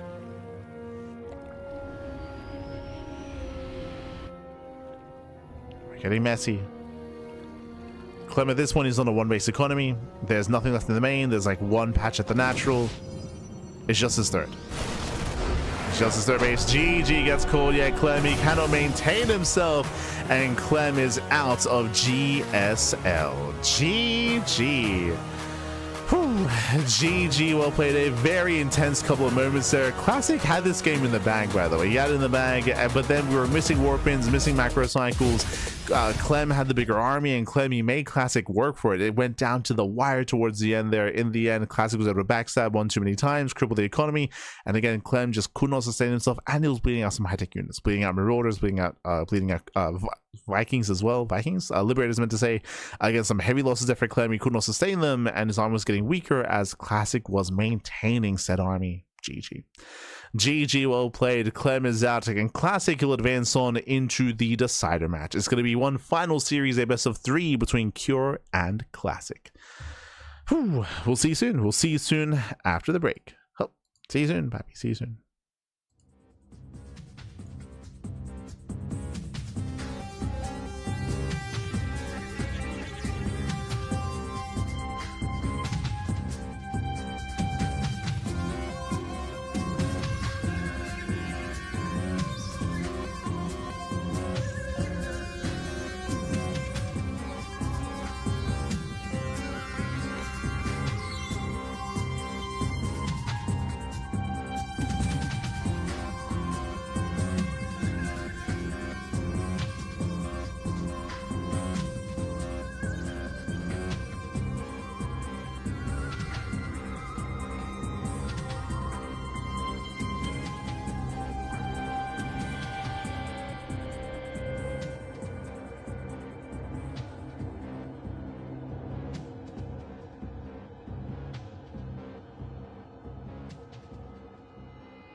GSL Season 2.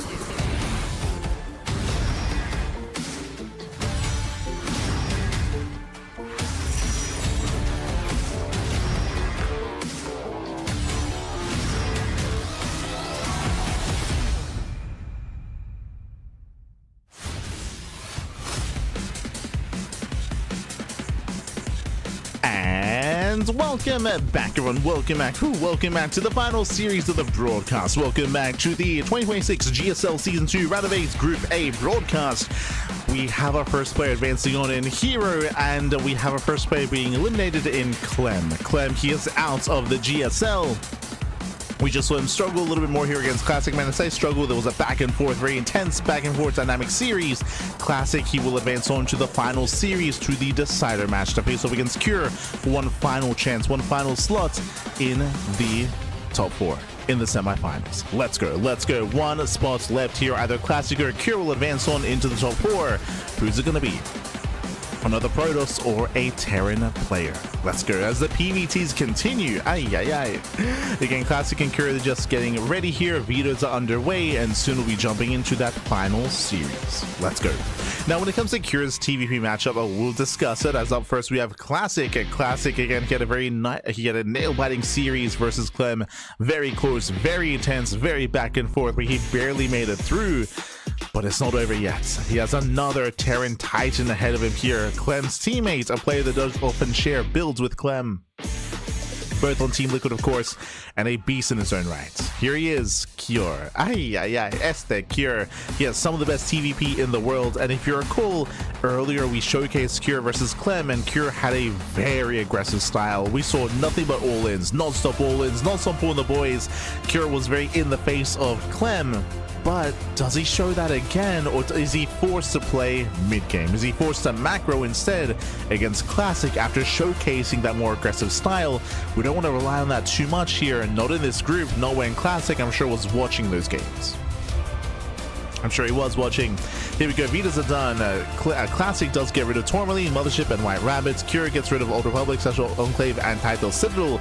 We have Winterman and 10,000 feet and Ruby Rock. Let's go, let us start. Let's jump in. As spawning in the bottom right hand corner of Winter Madness, we have the South Korean Protoss player for Virtus Pro. It is a Classic. And spawning in the top left hand corner, we have a Team Liquid. It is Cure. Let's go. Let us go. You can see here the recent head-to-head scores between both Classic and Cure, online and offline. Very close between the two of them. Online slightly in favor of Classic, offline slightly in favor of Cure. So again, this can go either way. I'm hoping for an ace match. I'm hoping for a game 3, but the pressure is on. Let's go. Now again, if you missed out on Cure's previous matches, he was hyper aggressive versus Clem, non-stop 2 base all-ins, 2 base all-in after 2 base all-in after 2 base all-in. Technically, Cure did go for he went for like a 1-2 puncher on Winter Madness earlier. So did Clem. He went for the same build, by the way. But now Classic is a time to kind of let all that sink in, to be able to learn from that experience here. Eyes are on Cure though, as he does hide his SCV. So Cure does avoid the main scouting path, coming in for the eBay block. So Cure, he will delay the expansion of Classic. At the same time, Classic also avoids the main scouting pattern to go across the map as well. Just looking to hit that natural base, so no proxy, no shenanigans at a Classic, but he's forced to take the unnatural natural. Already a nice start for Cure. Very nice start. Ooh, he would not deny the triangular third base, as he was a little bit too late. Yeah, late reaction, late response by Cure. So the ideal situation, the ideal scenario here is if Cure was able to eBay block the natural and then SCV block the triangular third, he would have forced the low ground expand, and then he could all in, right? Then he could be hyper aggressive, and Classic would have had a very hard time defending. This time instead, we see Classic going for his third base, which is less ideal, but could have been worse. Could have been worse here for Classic, as he does take the unnatural natural. We'll see if Classic can minimize losses. Likewise, Cure does go Rax expand. He does not prioritize the factory. So economic follow-up here to Cure, as our players are building up from here.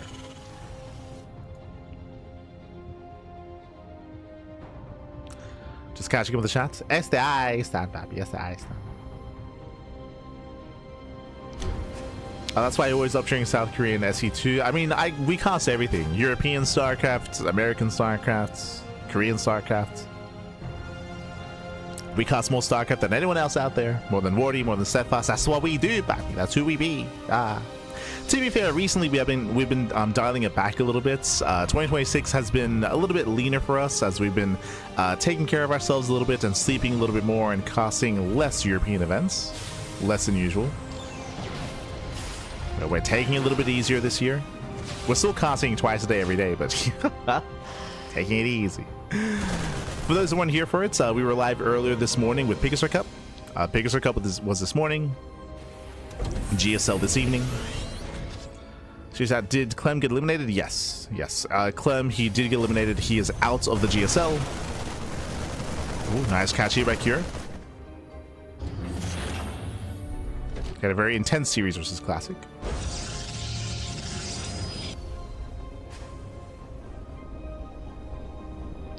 So frustrating. I was rooting for Clem. Yeah, it would have been nice to have seen Clem in Korea for sure, 100%. It's just this is a group of death, right? We were discussing this at the start of the broadcast, and we have a little bit of downtime here to discuss the rest of our game state.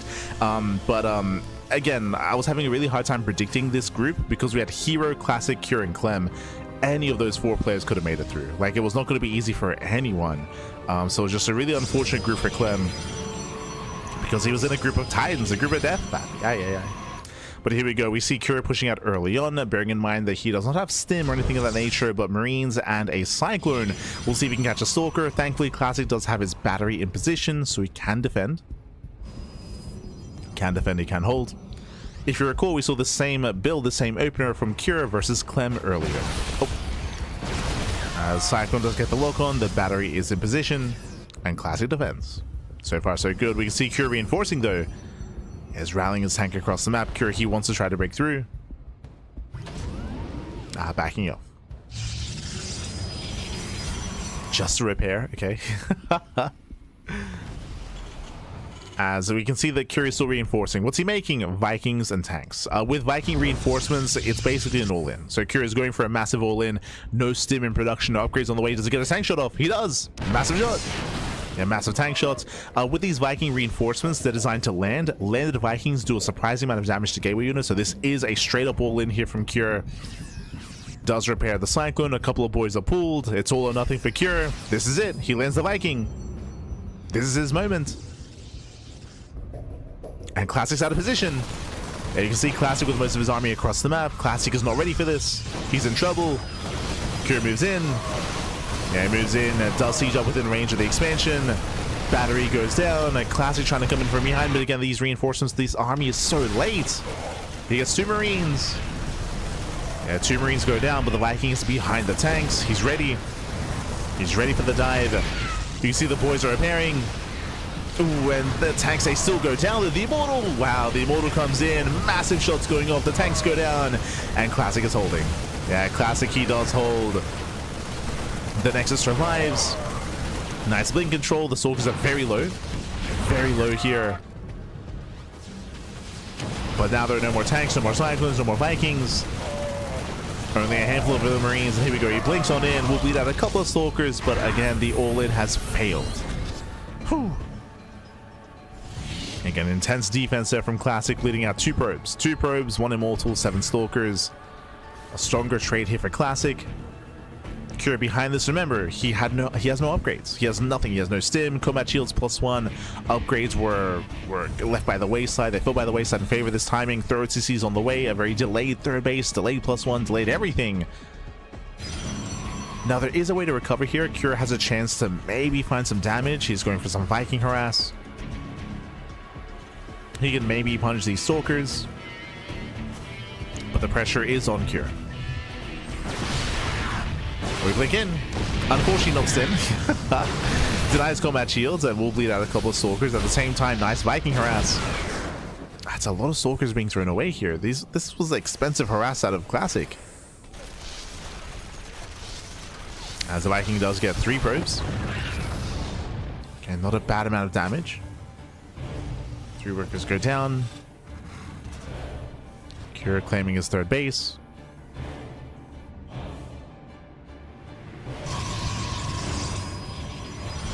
And again, I'm sure the Classic was hoping there's a nice Stim. He's moving out of this War Prism. There's a world where maybe Classic dives into the main base once again and goes for the other upgrade.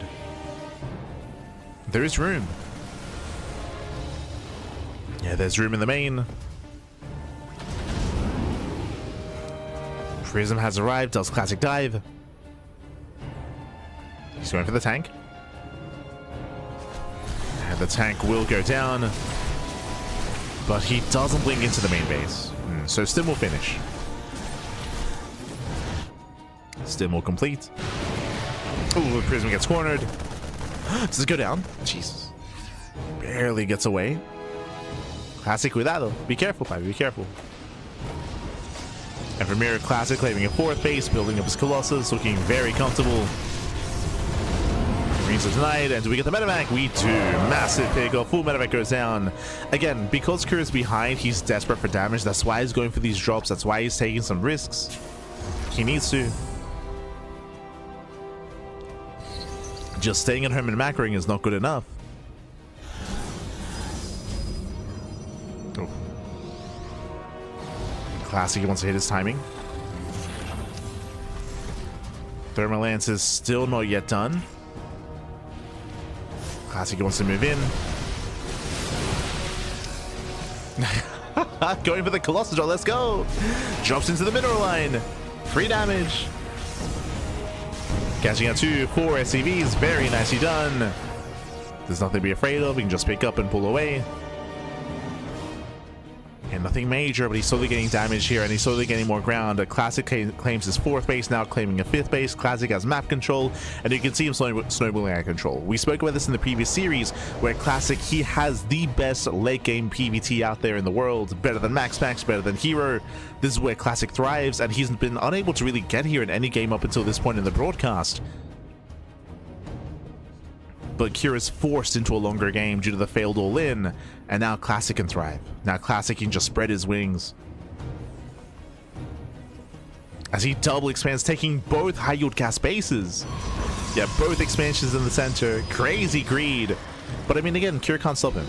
Right? Kür, he cannot stop him. What can he do, Papi? What can he do? Ah.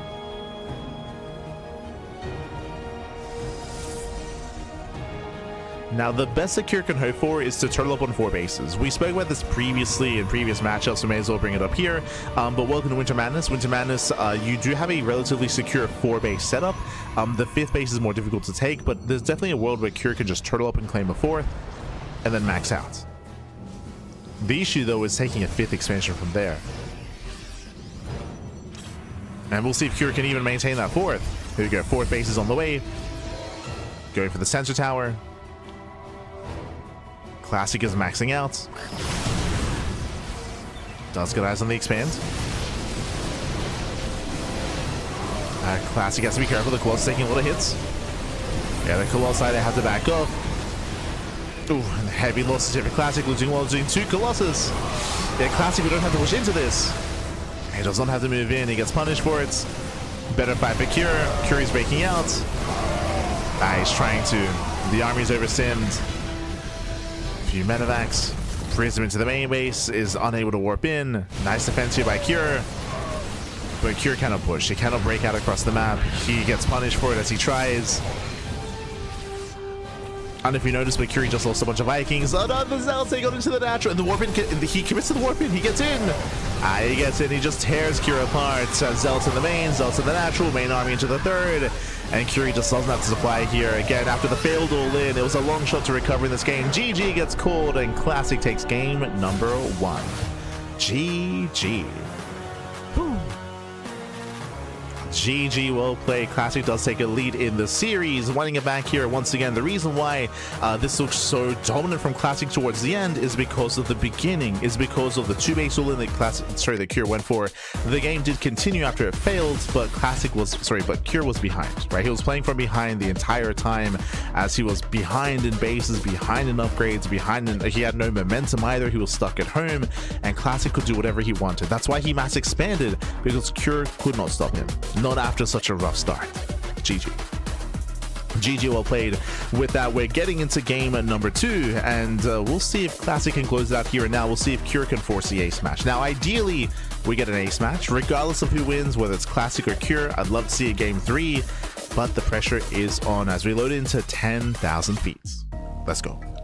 Whew, let us go. We're going to be loading into one of the smaller maps of the map pool, short rush distance by ground, and we expect another all-in out of Cure. We saw nothing but all-ins between Cure and Clem. We saw the same thing here against Classic in game 1.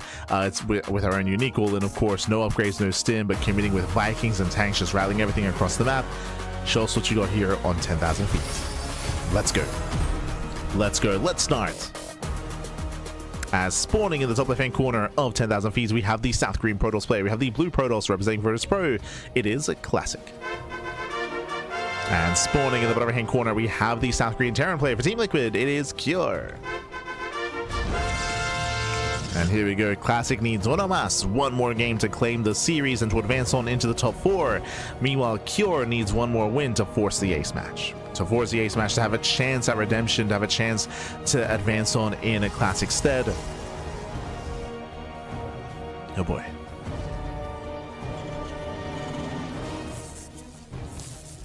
So now we're going to be opening up. Once again, welcome to 10,000 feet. A shorter rush distance by ground, smaller map, but more defendable bases here. We mentioned earlier that your initial 4-base setup is quite secure here on 10,000 feet. Despite that, though, again, Cure does not want a macro. He does, based on this broadcast, Cure, he does not want a macro. He does not want to slow the game down. If he can avoid it, he doesn't want to take a 3rd base. At least that's what he's shown us so far.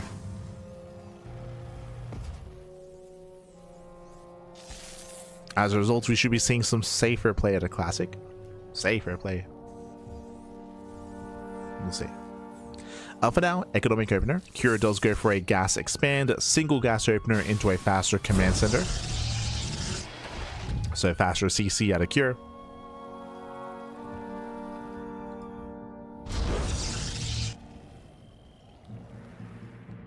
Group is crazy. See, papi, see.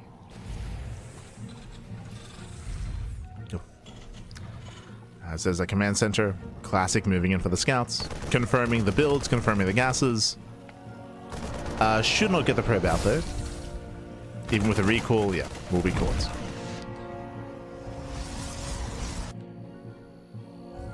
Will be caught out.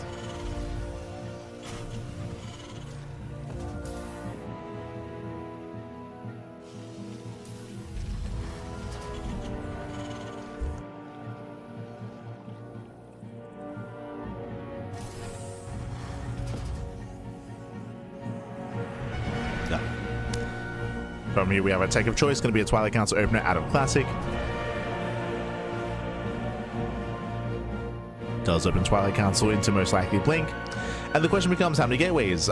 We did see previously a couple of Protoss players go for a 2-gate Blink opener into a 3rd base, into greedier builds and greedier styles. We actually saw that between Classic and Clem.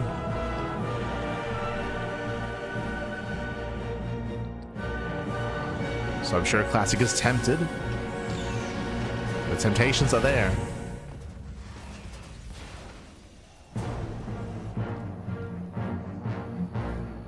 So we have our Cyclone on the way.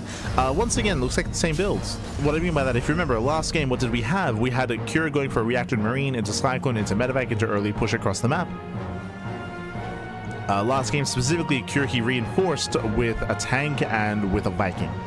You don't have to though. You can macro behind this, but so far the opener is the same. Whether or not the follow-up is the same, yet to be confirmed. As here comes out Cyclone and Medevac, again, early push out of Cure. I don't want to call this an all-in yet, just because we don't see how committed Cure is. If he were to go for the all-in, he'd go for a tank behind this. But now it does get the lock-on. Lock-on is broken. Classic does pull away. And you can see the factory does lift and does go for the add-on swap. So it looks like he's not going for additional tanks and he's not going for the additional Viking. So same opener, but more of a macro follow-up. As there are the add-on swaps. Much more standard play here by Cure. Now that the Medevac has arrived, Cure should be pushing. Yep, there we go. Oh, never mind. He keeps the army back at home and he's moving out with only and purely the Medevac. Meanwhile, we have Classic going for a greedier build.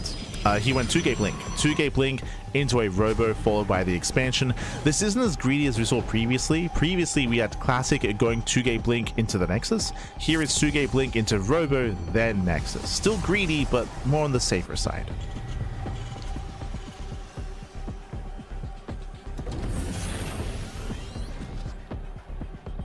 As Curie's moving out to harass with the Raven. Outside of that, he's just building up his forces. Now, the next big thing we're looking for here is whether or not Cure continues tank production. Right now, he's making 2 tanks, which is fine, but does he get a 3rd tank as well? Does he try to move out with 3 tanks and with Stim? Does he commit? Does he pull the boys? We cannot rule that out. Not with how Cure's been playing tonight. As Curie does catch a probe, not bad. 1 probe goes down. We add-on swap. Okay, so only 2 tanks, then add-on swaps into the tech lab on the racks. So we have a standard follow-up here. No 3rd tank. It's looking like a macro game.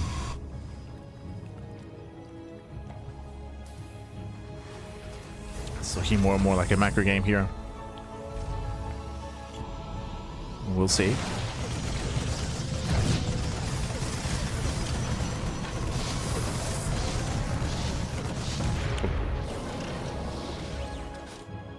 So here comes the big on siege. Cure, he's going to push. As he moves out, the Observer does want to move out. Classic is aware. And as Cure moves out, Classic moves in. Yeah, he does move in, catching us some of the depots. No major damage though. You can see Cure coming in from the right-hand side, trying to flank the army. Observer gets out of range of the scan. And Classic pulls away. So a bit of a lackluster blink out of Classic. Cure, he still commits across the map. Gets spotted. Classic is getting ready. Charge, I believe, is done. Yep, charge is complete. There's 1 Colossus to defend. Classic, he's looking pretty secure. Especially with delayed reinforcements. Speaking of, Classic, he does dive in. Yeah, he gets a tank, gets some Marauder as well. Does trade with the army at the same time, collapsing on the tank as well. Yeah, we'll force a pickup. Ooh, no pickup. Tank goes down. He has some heavy losses here from Cure. Classic has to get the hell out of here. He has to pull away with the Colossus. And he does make it back home. Yeah, he makes it back home. And Cure, he just lost all of his tanks. Every tank just went down. Raven as well. Yep, 2 tanks were killed. It was only 2. And Cure, he has nothing to push with. I mean, still has some bio on the ground, but the main army is nowhere near as strong as it once was. Despite that, double jump into the main base. Classic, is he in position? Is he ready in the main? Pan to the main, Pappy, pan to the main. Ooh, force a recall. Yeah, we'll force a recall. 5, 6, 7, 8 probes going down. Very nice target firing. 12, oh my god. 12 probe kills. Classic completely out of position. Very nicely done here. Curie doesn't kill, but he does cripple. He cripples Classic. That is critical damage. Classic, he needs to counterattack. But once again, you can see Classic pushing to the center, and Cure, he may even force a base trade. How's he engaged? He's going for the main army. Uh-oh. Can he get... He wants it! He wants the Colossus! He stims! Yeah, he stims in, and he's gonna get a Colossus for free. Massive pickup. Colossus goes down. Heavy losses here for Classic. 1 Colossus left. Orchid engage. Vikings, they just get free damage. And Curie may have just done it. He may just have enough here. It's still going to be quite close. Tries to stim in. 1 more volley. Can he get it? He can. Yeah, Colossus goes down. Again, heavy losses for Classic, losing everything, being torn apart. And with that, we look to be going to an ace match. As Classic, he's down in workers here, now down in army. Cure, he's rallying across the map. He's still rallying. Oh my god, the drop getting out of hand. 3 more probe kills. Curie stims. Going for the Robo. And what does Classic have? What does he have left? He has nothing. He has 3 Zealots. Oh no. Down to 2, down to 1. Down to 0. 0 Zealots remaining. Trying to force some friendly fire. Robo gets depowered. And again, initially, Classic had the stronger defense, but he was just torn apart. He was just torn apart by the multi-pronged aggression. Very nice drop play out of Cure. Drags the army into mines. And Curie just doesn't back off. Just keeps the pressure up. If he so chooses to, he can land the Vikings. And I feel like he should. There we go. Lands the Vikings, keeps moving in. Robo still depowered. There's no Colossus. 1-1 is on the horizon, but that should not be enough. Not against this kind of army.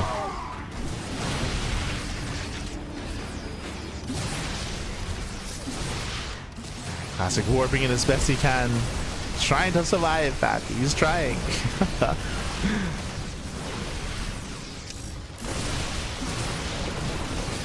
And hey, the Stalkers try to hold their own. Massive losses. 2 more Stalkers go down. Mine shots into the mineral line. Oh, base out the charge. Nicely done. Does focus fire, and with that, again, there's just 1 Stalker. There's 1 Stalker remaining. GG gets called, and we are going all the way to game number 3. Whew, GG. GG, well played. Again, very nice multi-pronged aggression out of Cure. Initially, the first push was shut down. I was very impressed by Classic collapsing all the tanks, catching reinforcements, and shutting down the first army.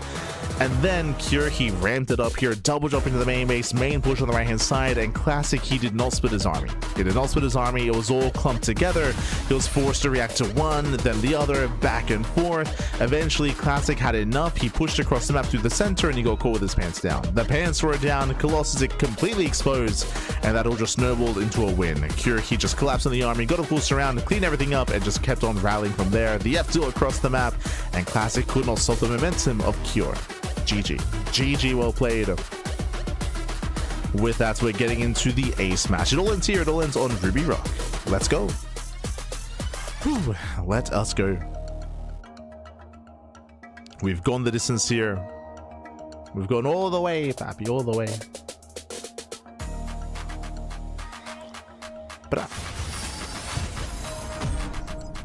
And here we go. Loading into that third and final game, and spawning in the bottom right hand corner of Ruby Rock, we have the South Korean Protoss player. For Virtus Pro, it is Classic.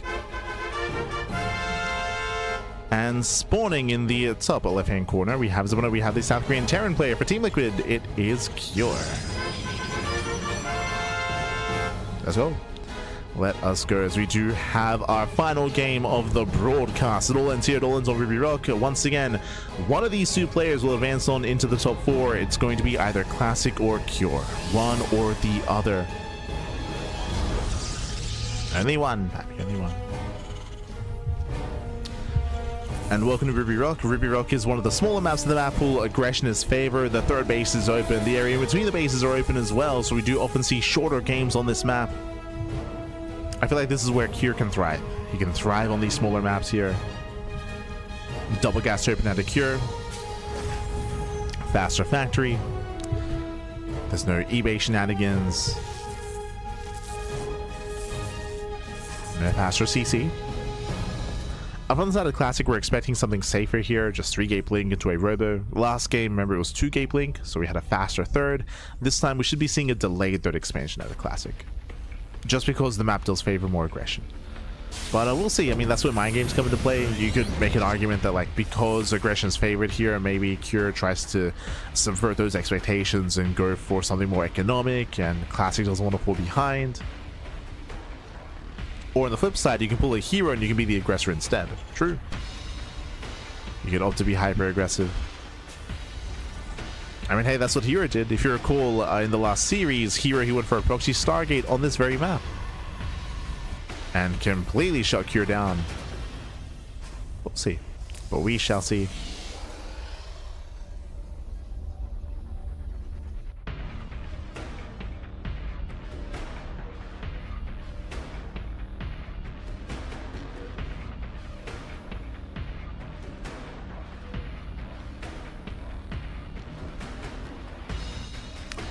Now we're calming down. Reaper does move out across the map. Does poke in. Nothing major. Safety battery here out of Classic. And Cure does open up Reaper Hellion. Nothing too committed here, but just a couple of Reapers, a couple of Hellions. The goal here should be economic damage. The goal would be to either bust into the main or bust into natural, bust into both. And look for probe kills. the pressure is going to be on Cure. As of course, Reaper Hellion does not scale well into a longer game. Shade is cancelled. And Curie moves out. Now there is going to be battery in both bases. In both mineral lines. Classic, he wants to get a shot off. Reaper's a bust into the main. Again, batteries in position. Oh. Hellion is activated. We can see the Hellion in the minimap going towards the natural. Hellion moves in. The battery so far keeping up with the Reapers. And Stalkers in the natural base as well. Very nice defense here by Classic. He will shut this all down. 0 damage dealt. Picks off one of the Reapers. Did I speak too soon? Hellions, they dive in. They can two-shot. Yeah, they can two-shot probes. They get 1 and 2 probes so far. Can we get more? Not quite. Yeah, oh my, the warp in as well. Classic, calm down. Very nice warp in. And with that, 2 probes for what? For 3 Reapers, sorry, for 2 Reapers and 2 Hellions so far. A better trade here for Classic. A better defense. He holds well. As a 1 Reaper gets away. Behind this, we have Cure going for his own. Going for his own 1-1 follow-up. Racks in the factory into Starport. Medevac is intercepted. At the same time, I believe there's a Widowmine waddling into the natural. Yeah, you can see it. There it is. He's waddling in. He tries. Ooh, does attempt to, but will not bar. At the same time, Medevac goes down. Heavy losses here for Cure. Ooh, doesn't retarget with that Widowmine either. And no retargeting. 2 probes going down, but this was for 2 Widowmines and for a Medevac and for a Reaper as well. So once again, a cleaner defense here from Classic, assuming that he cleans up this Widowmine. As we should not let it reset. Classic. Okay, he notices. He notices, but doesn't matter. Yeah, okay, there we go. Cleans it up just in time. Behind this, oh, we haven't seen this tonight.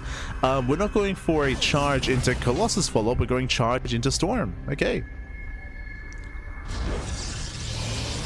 For the first time this broadcast. For the first time earlier, Storm. We did see Storms previously in today's broadcast, that is true, but that was typically in the mid-game afterwards. Not as an opener. As we look to establish our 3rd. Meanwhile, Cure, he's getting a 3rd CC. Oh, this is a bold move, but Cure, he's intentionally embracing the mid-game. Again, for the first time tonight. He's building up into the mid-game. He's playing Classic's game.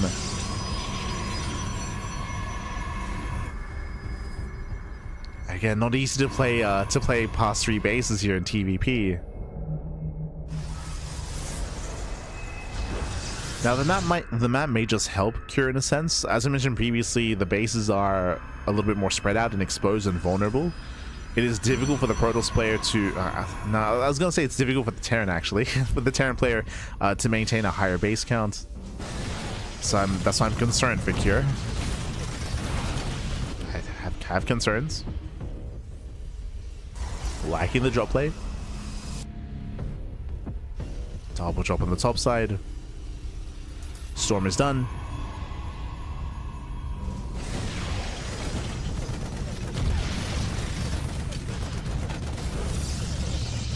Storm is complete. Oh, it was a charge base opener, not blink. Oh, my apologies. I just assumed it was going to be blink stalkers, but no, it's charge instead. So that was a misread at a Classic. Typically, early charge is ideal against like committed 2-base all-ins. As Curie sims in, Classic's out of position. He will lose a Templar. Yeah, massive big up here. 1 Templar goes down. Gets into the mineral line. Classic just completely out of position. And that's in the blink of an eye. 10 probes. Bam. 10 probes go down. You can see just how punishing the TVP can be. Really, all matchups. But very punishing. Classic moving into the main. Hoping for some equalizing damage. Cure, he responds. Oh my god, the storms! It does go for the storm drop, but that's going to be 9, 10, 11 SCV kills. Crazy. Does recall, saves the Archon, the Prism does go down. But we have a game. We have a back and forth. Still some expensive losses there for classes. Lose that first Prism, to lose that first High Templar and the Prism. So we have somewhat of a back and forth here. Army's in favor of Cure, but there are storms on the field. At the same time, Cure going for an early academy. Yeah, early academy, early ghost production. This will be ideal for Cure. He will soon have EMPs.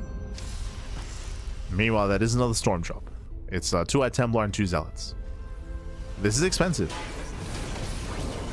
It's an expensive drop, and there are Vikings. Remember, recall's on cooldown. We just used the recall on the Archon. Don't know if this is too wise here. Like, sure, we're going for economic damage. At the same time, Cure is pushing through the center. And Classic does not know. Runs into the army. Oh, the movement. That Panic Storm. Warping into the main. Much. Oh my, he stands in the storms. Oh my god. He stands in the storms. He went back inside. Meanwhile, massive storm across the map as well. 16 SCV kills, insane storms. But what about the main army? What about the main army? Here come the EMPs. Yeah, massive EMP connects. Cure, he has to go in. Takes down the Archon. Another EMP on the Stalkers, and this main army here from Classic is struggling. The Colossus will not get away. Yeah, hunted down. Again, we had some nice counter damage, that's great and all, but what about the main fights? As Curie's just snowballing out of control. He breaks the forward expansion. Curie can tank all the storms to the face, but at the end of the day, he's still breaking through. No, free Colossus! Yeah, he gets a free Colossus as well. Miss rally at Classic, miss rally, and with that, Curie he's doing it. He's doing it, snowballing out of control, he's breaking through the main army, pushing into the natural, tanks are siege, the army is overstimmed. The army is battered, it's bruised, the medevacs are out of energy. But without a well-placed storm, I don't see Classic holding here. I believe there are Templar inside the Prism. I believe there are Templar. Curie sims in. Dragging the armor within range of the tank. Storm does connect. Oh my god, massive storms. Oh, Jesus. Insane storms. And Classic, he's cleaning this up. Chase down the full medevac, massive pickup, takes down the medevacs, takes down the Vikings as well. I was like, without a good storm, I don't see Classic holding. He had a good storm. He had the storms back. True. And with that, we can take a moment. We can take a moment here. So Cure, he's on a 3-base economy back at home. Meanwhile, Classic does have a backup 4th expansion. It is quite far away. It is isolated, but it is there. Has the 4th base. At the same time, Classic moving in.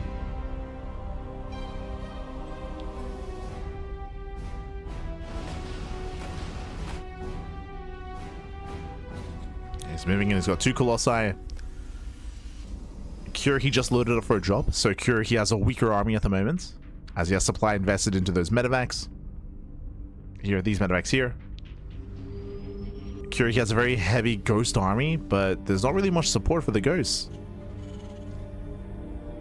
And that's 4 High Templar. Classic moving in. Baits out the mine shot. Here come the EMPs. While Classic is distracted, Curie does move in across the map. There is a defensive storm. And mainly zones. Yeah, mainly zones away. But Classic does defend. Still very tense. Classic does not find a way into the army, into the 3rd. Cure getting a 4 CC, still very ghost heavy.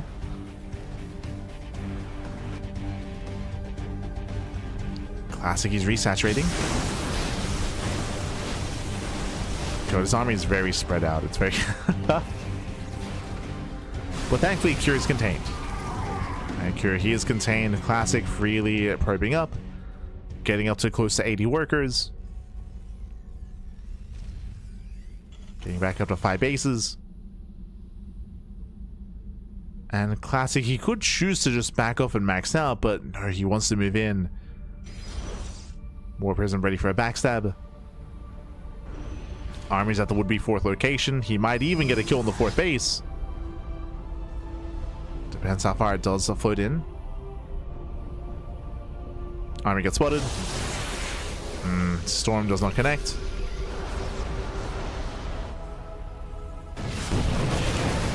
Prism is denied. Massive pickoff. Prism goes down. Now Cure can focus mainly on this fight. He can focus purely on this engage. There's no harass. There's no distraction. Ooh. EMP connects. Flanking Storm. Uh-oh. Storm. Oh my god. Storm lands. He stands in the Storm. The whole position. Oh god. Tell stands the Storms. Massive Storm with the Vikings as well. The Storms are insane and the Army's getting cornered. Do we land in the Storm? That's EMPs, 0 Storms left. Oh my god, EMP everything. Massive EMPs, and with that, Curie takes the fight. He just snowballs out of control. He EMP'd everything. Storms had potential, but there were just so many ghosts. 9 ghosts left over. Heavy losses for Classic. Who cornered who? Bad, true. And here comes Cure. There's the NG overcharge. Once again, Ghost leads away. Oh, EMP does connect. No Storm. The EMPs, they just keep connecting. Snipe on the High Templar as well. No defensive Storms. And once again, without Storms, Classic cannot hold. He cannot hold on. Do you have a Colossus? Vikings are trickling in. EMP on the Colossi as well. Colossus just melts. More EMPs. Once again, just strips away the shields. And Classic making his final stand here. His final stand. It was an intense back and forth, but Classic, he chose to commit into the 4th base and again took a very rough fight. And he had a choice to make. He could have backed off and just focused on his economy and just maxed out, but no, he went for it. Cost him everything. And from here, we have our confirmed 2nd player. herO does advance on in 1st place, and in 2nd place out of Group A, it's going to be Cure. It's going to be Cure. Storm does zone. Upgrades are denied. And again, you can see Classic, he was shaking his head earlier. He knows, Babby, he knows. As he's stuck in the main. Heard of recall. I think recall into the Ninja expansion. But there's just no beef to the army. There's no backbone, I should say. No Colossus, no Storm, no High Templar, no Disruptors. Without splash damage, what can you do? What can you do, Pat?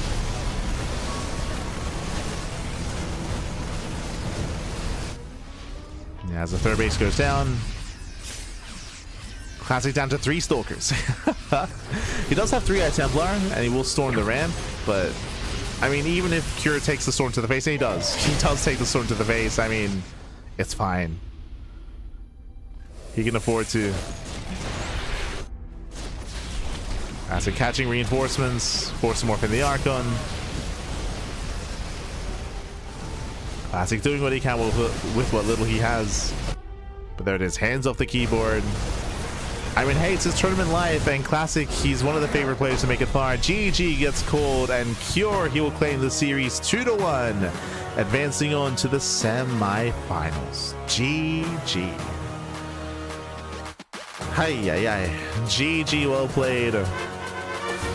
Congratulations here. Congratulations to Cure as he will claim the series. Again, a brutal group of death here with Cure, Classic, Clem, and herO. Any pairing here could have made it through. We could have seen Classic and herO, herO and Cure. We could have seen Clem and Cure, Clem and Classic. We could have seen any pairing here.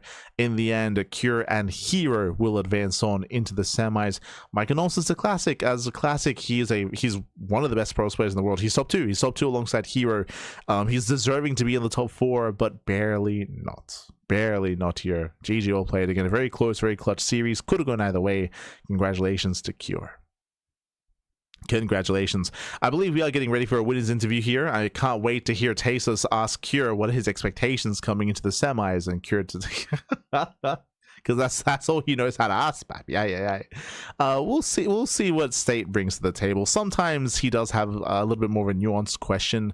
Curious if he has a more general question about TVP for Cure and his outlook. Cure was hyper aggressive this broadcast.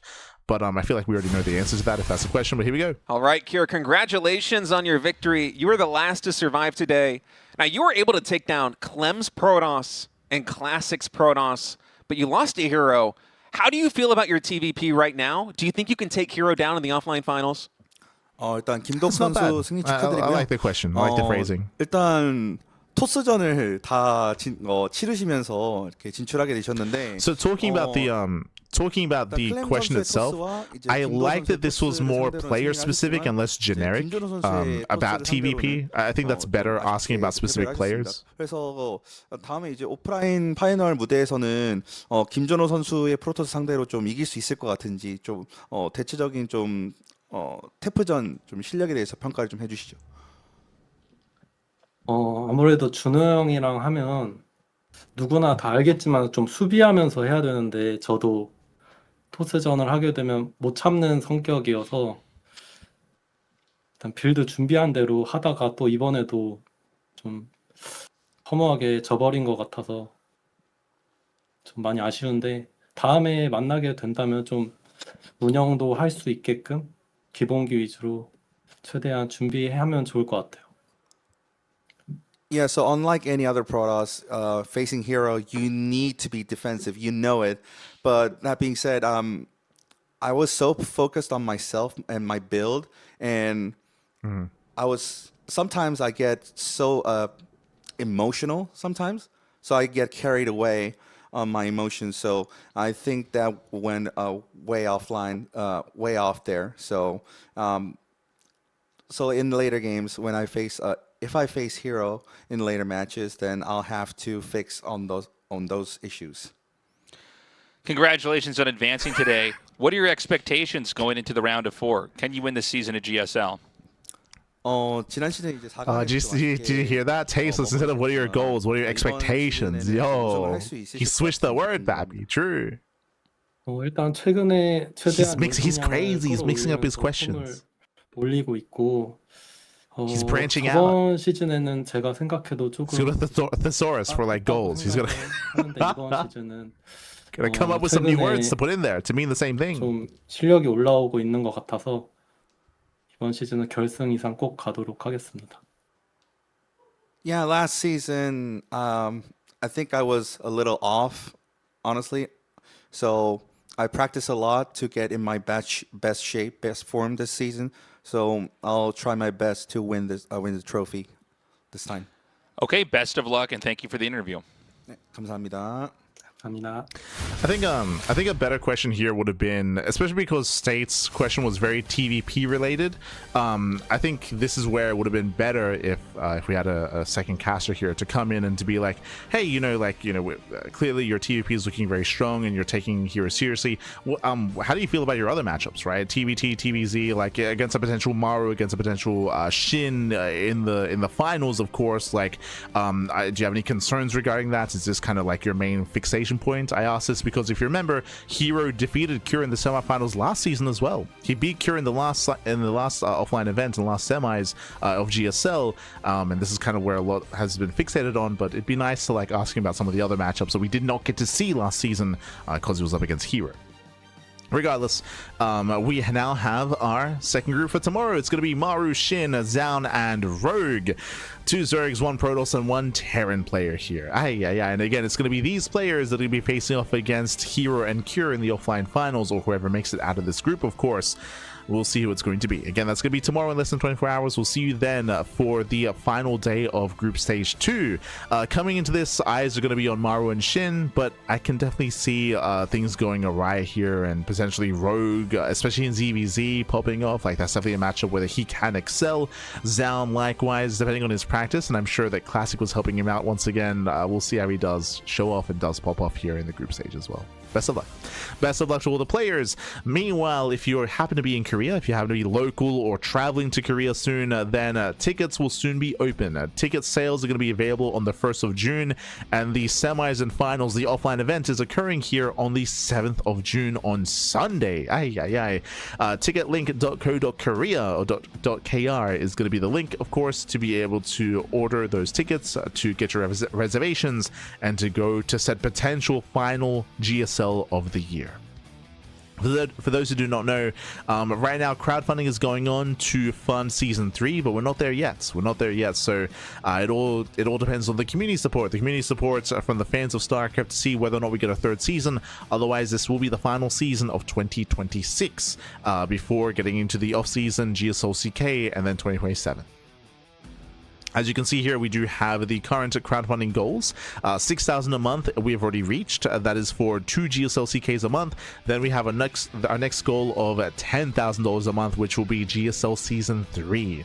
And again, we're still making our way there. Currently, I believe we're just under 8K, just under $8,000 on the Patreon, on the funding.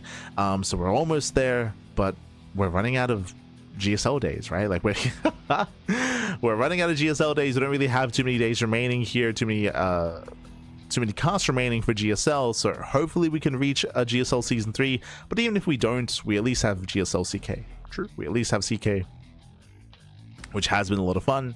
Again, if you want to support GSL, you can do so via Patreon, patreon.com/GSL. Meanwhile, as you can see here, we do have, oh my god, we do have our broadcast schedule. We have the GSL Group A and Group B today and tomorrow. We have the RSL finals this weekend, and then we have Mysos other game throughout the course of the week. Group stage day 1, 2, 3, and 4.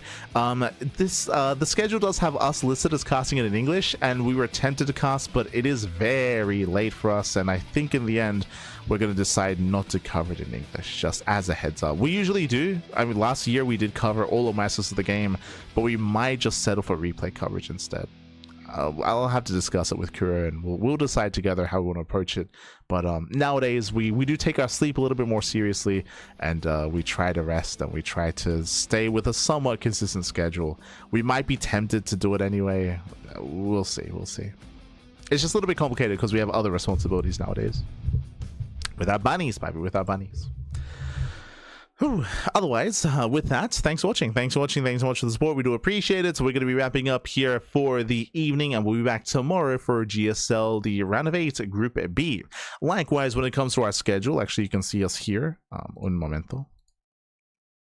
Bam. You can see our schedule. Again, we cost more StarCraft than anyone else out there. We just wrapped up with GSL. Tomorrow morning, we have Picasso Cup. That is Picasso Cup number 82. That's going to be tomorrow morning. Then we have GSL, of course, tomorrow evening. We have Code for Giants Cup. That's a Brazilian tournament on Friday. And we have RSL over the weekend as well. Saturday and Sunday, the final days of RSL Season 5 to crown our Season 5 champion for the RSL. True. That is going to be over the weekend. We'll be covering that via a co-stream. Otherwise, thanks for watching. If you want to support us, you can do so via following us on VODs, of course, on YouTube, or check us out here on Soup. Again, we do live cast on Soup on a regular basis as well. It has become another platform that we are regulars on, and of course, we do live cast GSL on a regular basis as well, and GSL CK. True, we are the only English casters of GSL CK, and we were the only English casters for the GSL qualifiers as well. So we got you covered with all that content. Otherwise, we're going to be wrapping up here for the time being.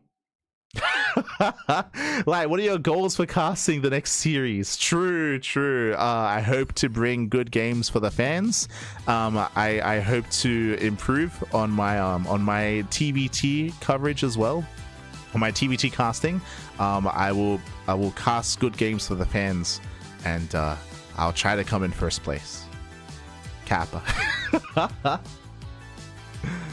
Like, will you go to Korea? God, no. That's way out of our budget. No.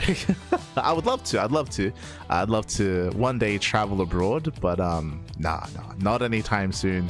Maybe in a couple of years. Maybe like 5 years down the road or something. I don't know. One of my goals, one of my big hopes in life was to maybe go to like a Pro League finals or something and go to Korea, but maybe one day. Maybe one day. But otherwise, we're going to be wrapping up here. So thanks for watching. Thank you so much for tuning in. And we'll see you guys tomorrow for Group B of GSL, the round of 8.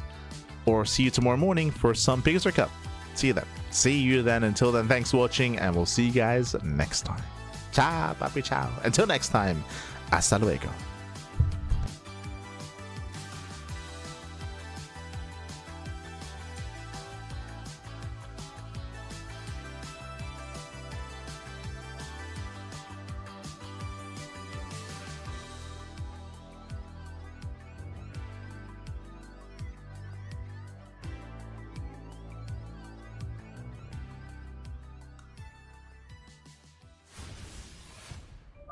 Incoming transmission.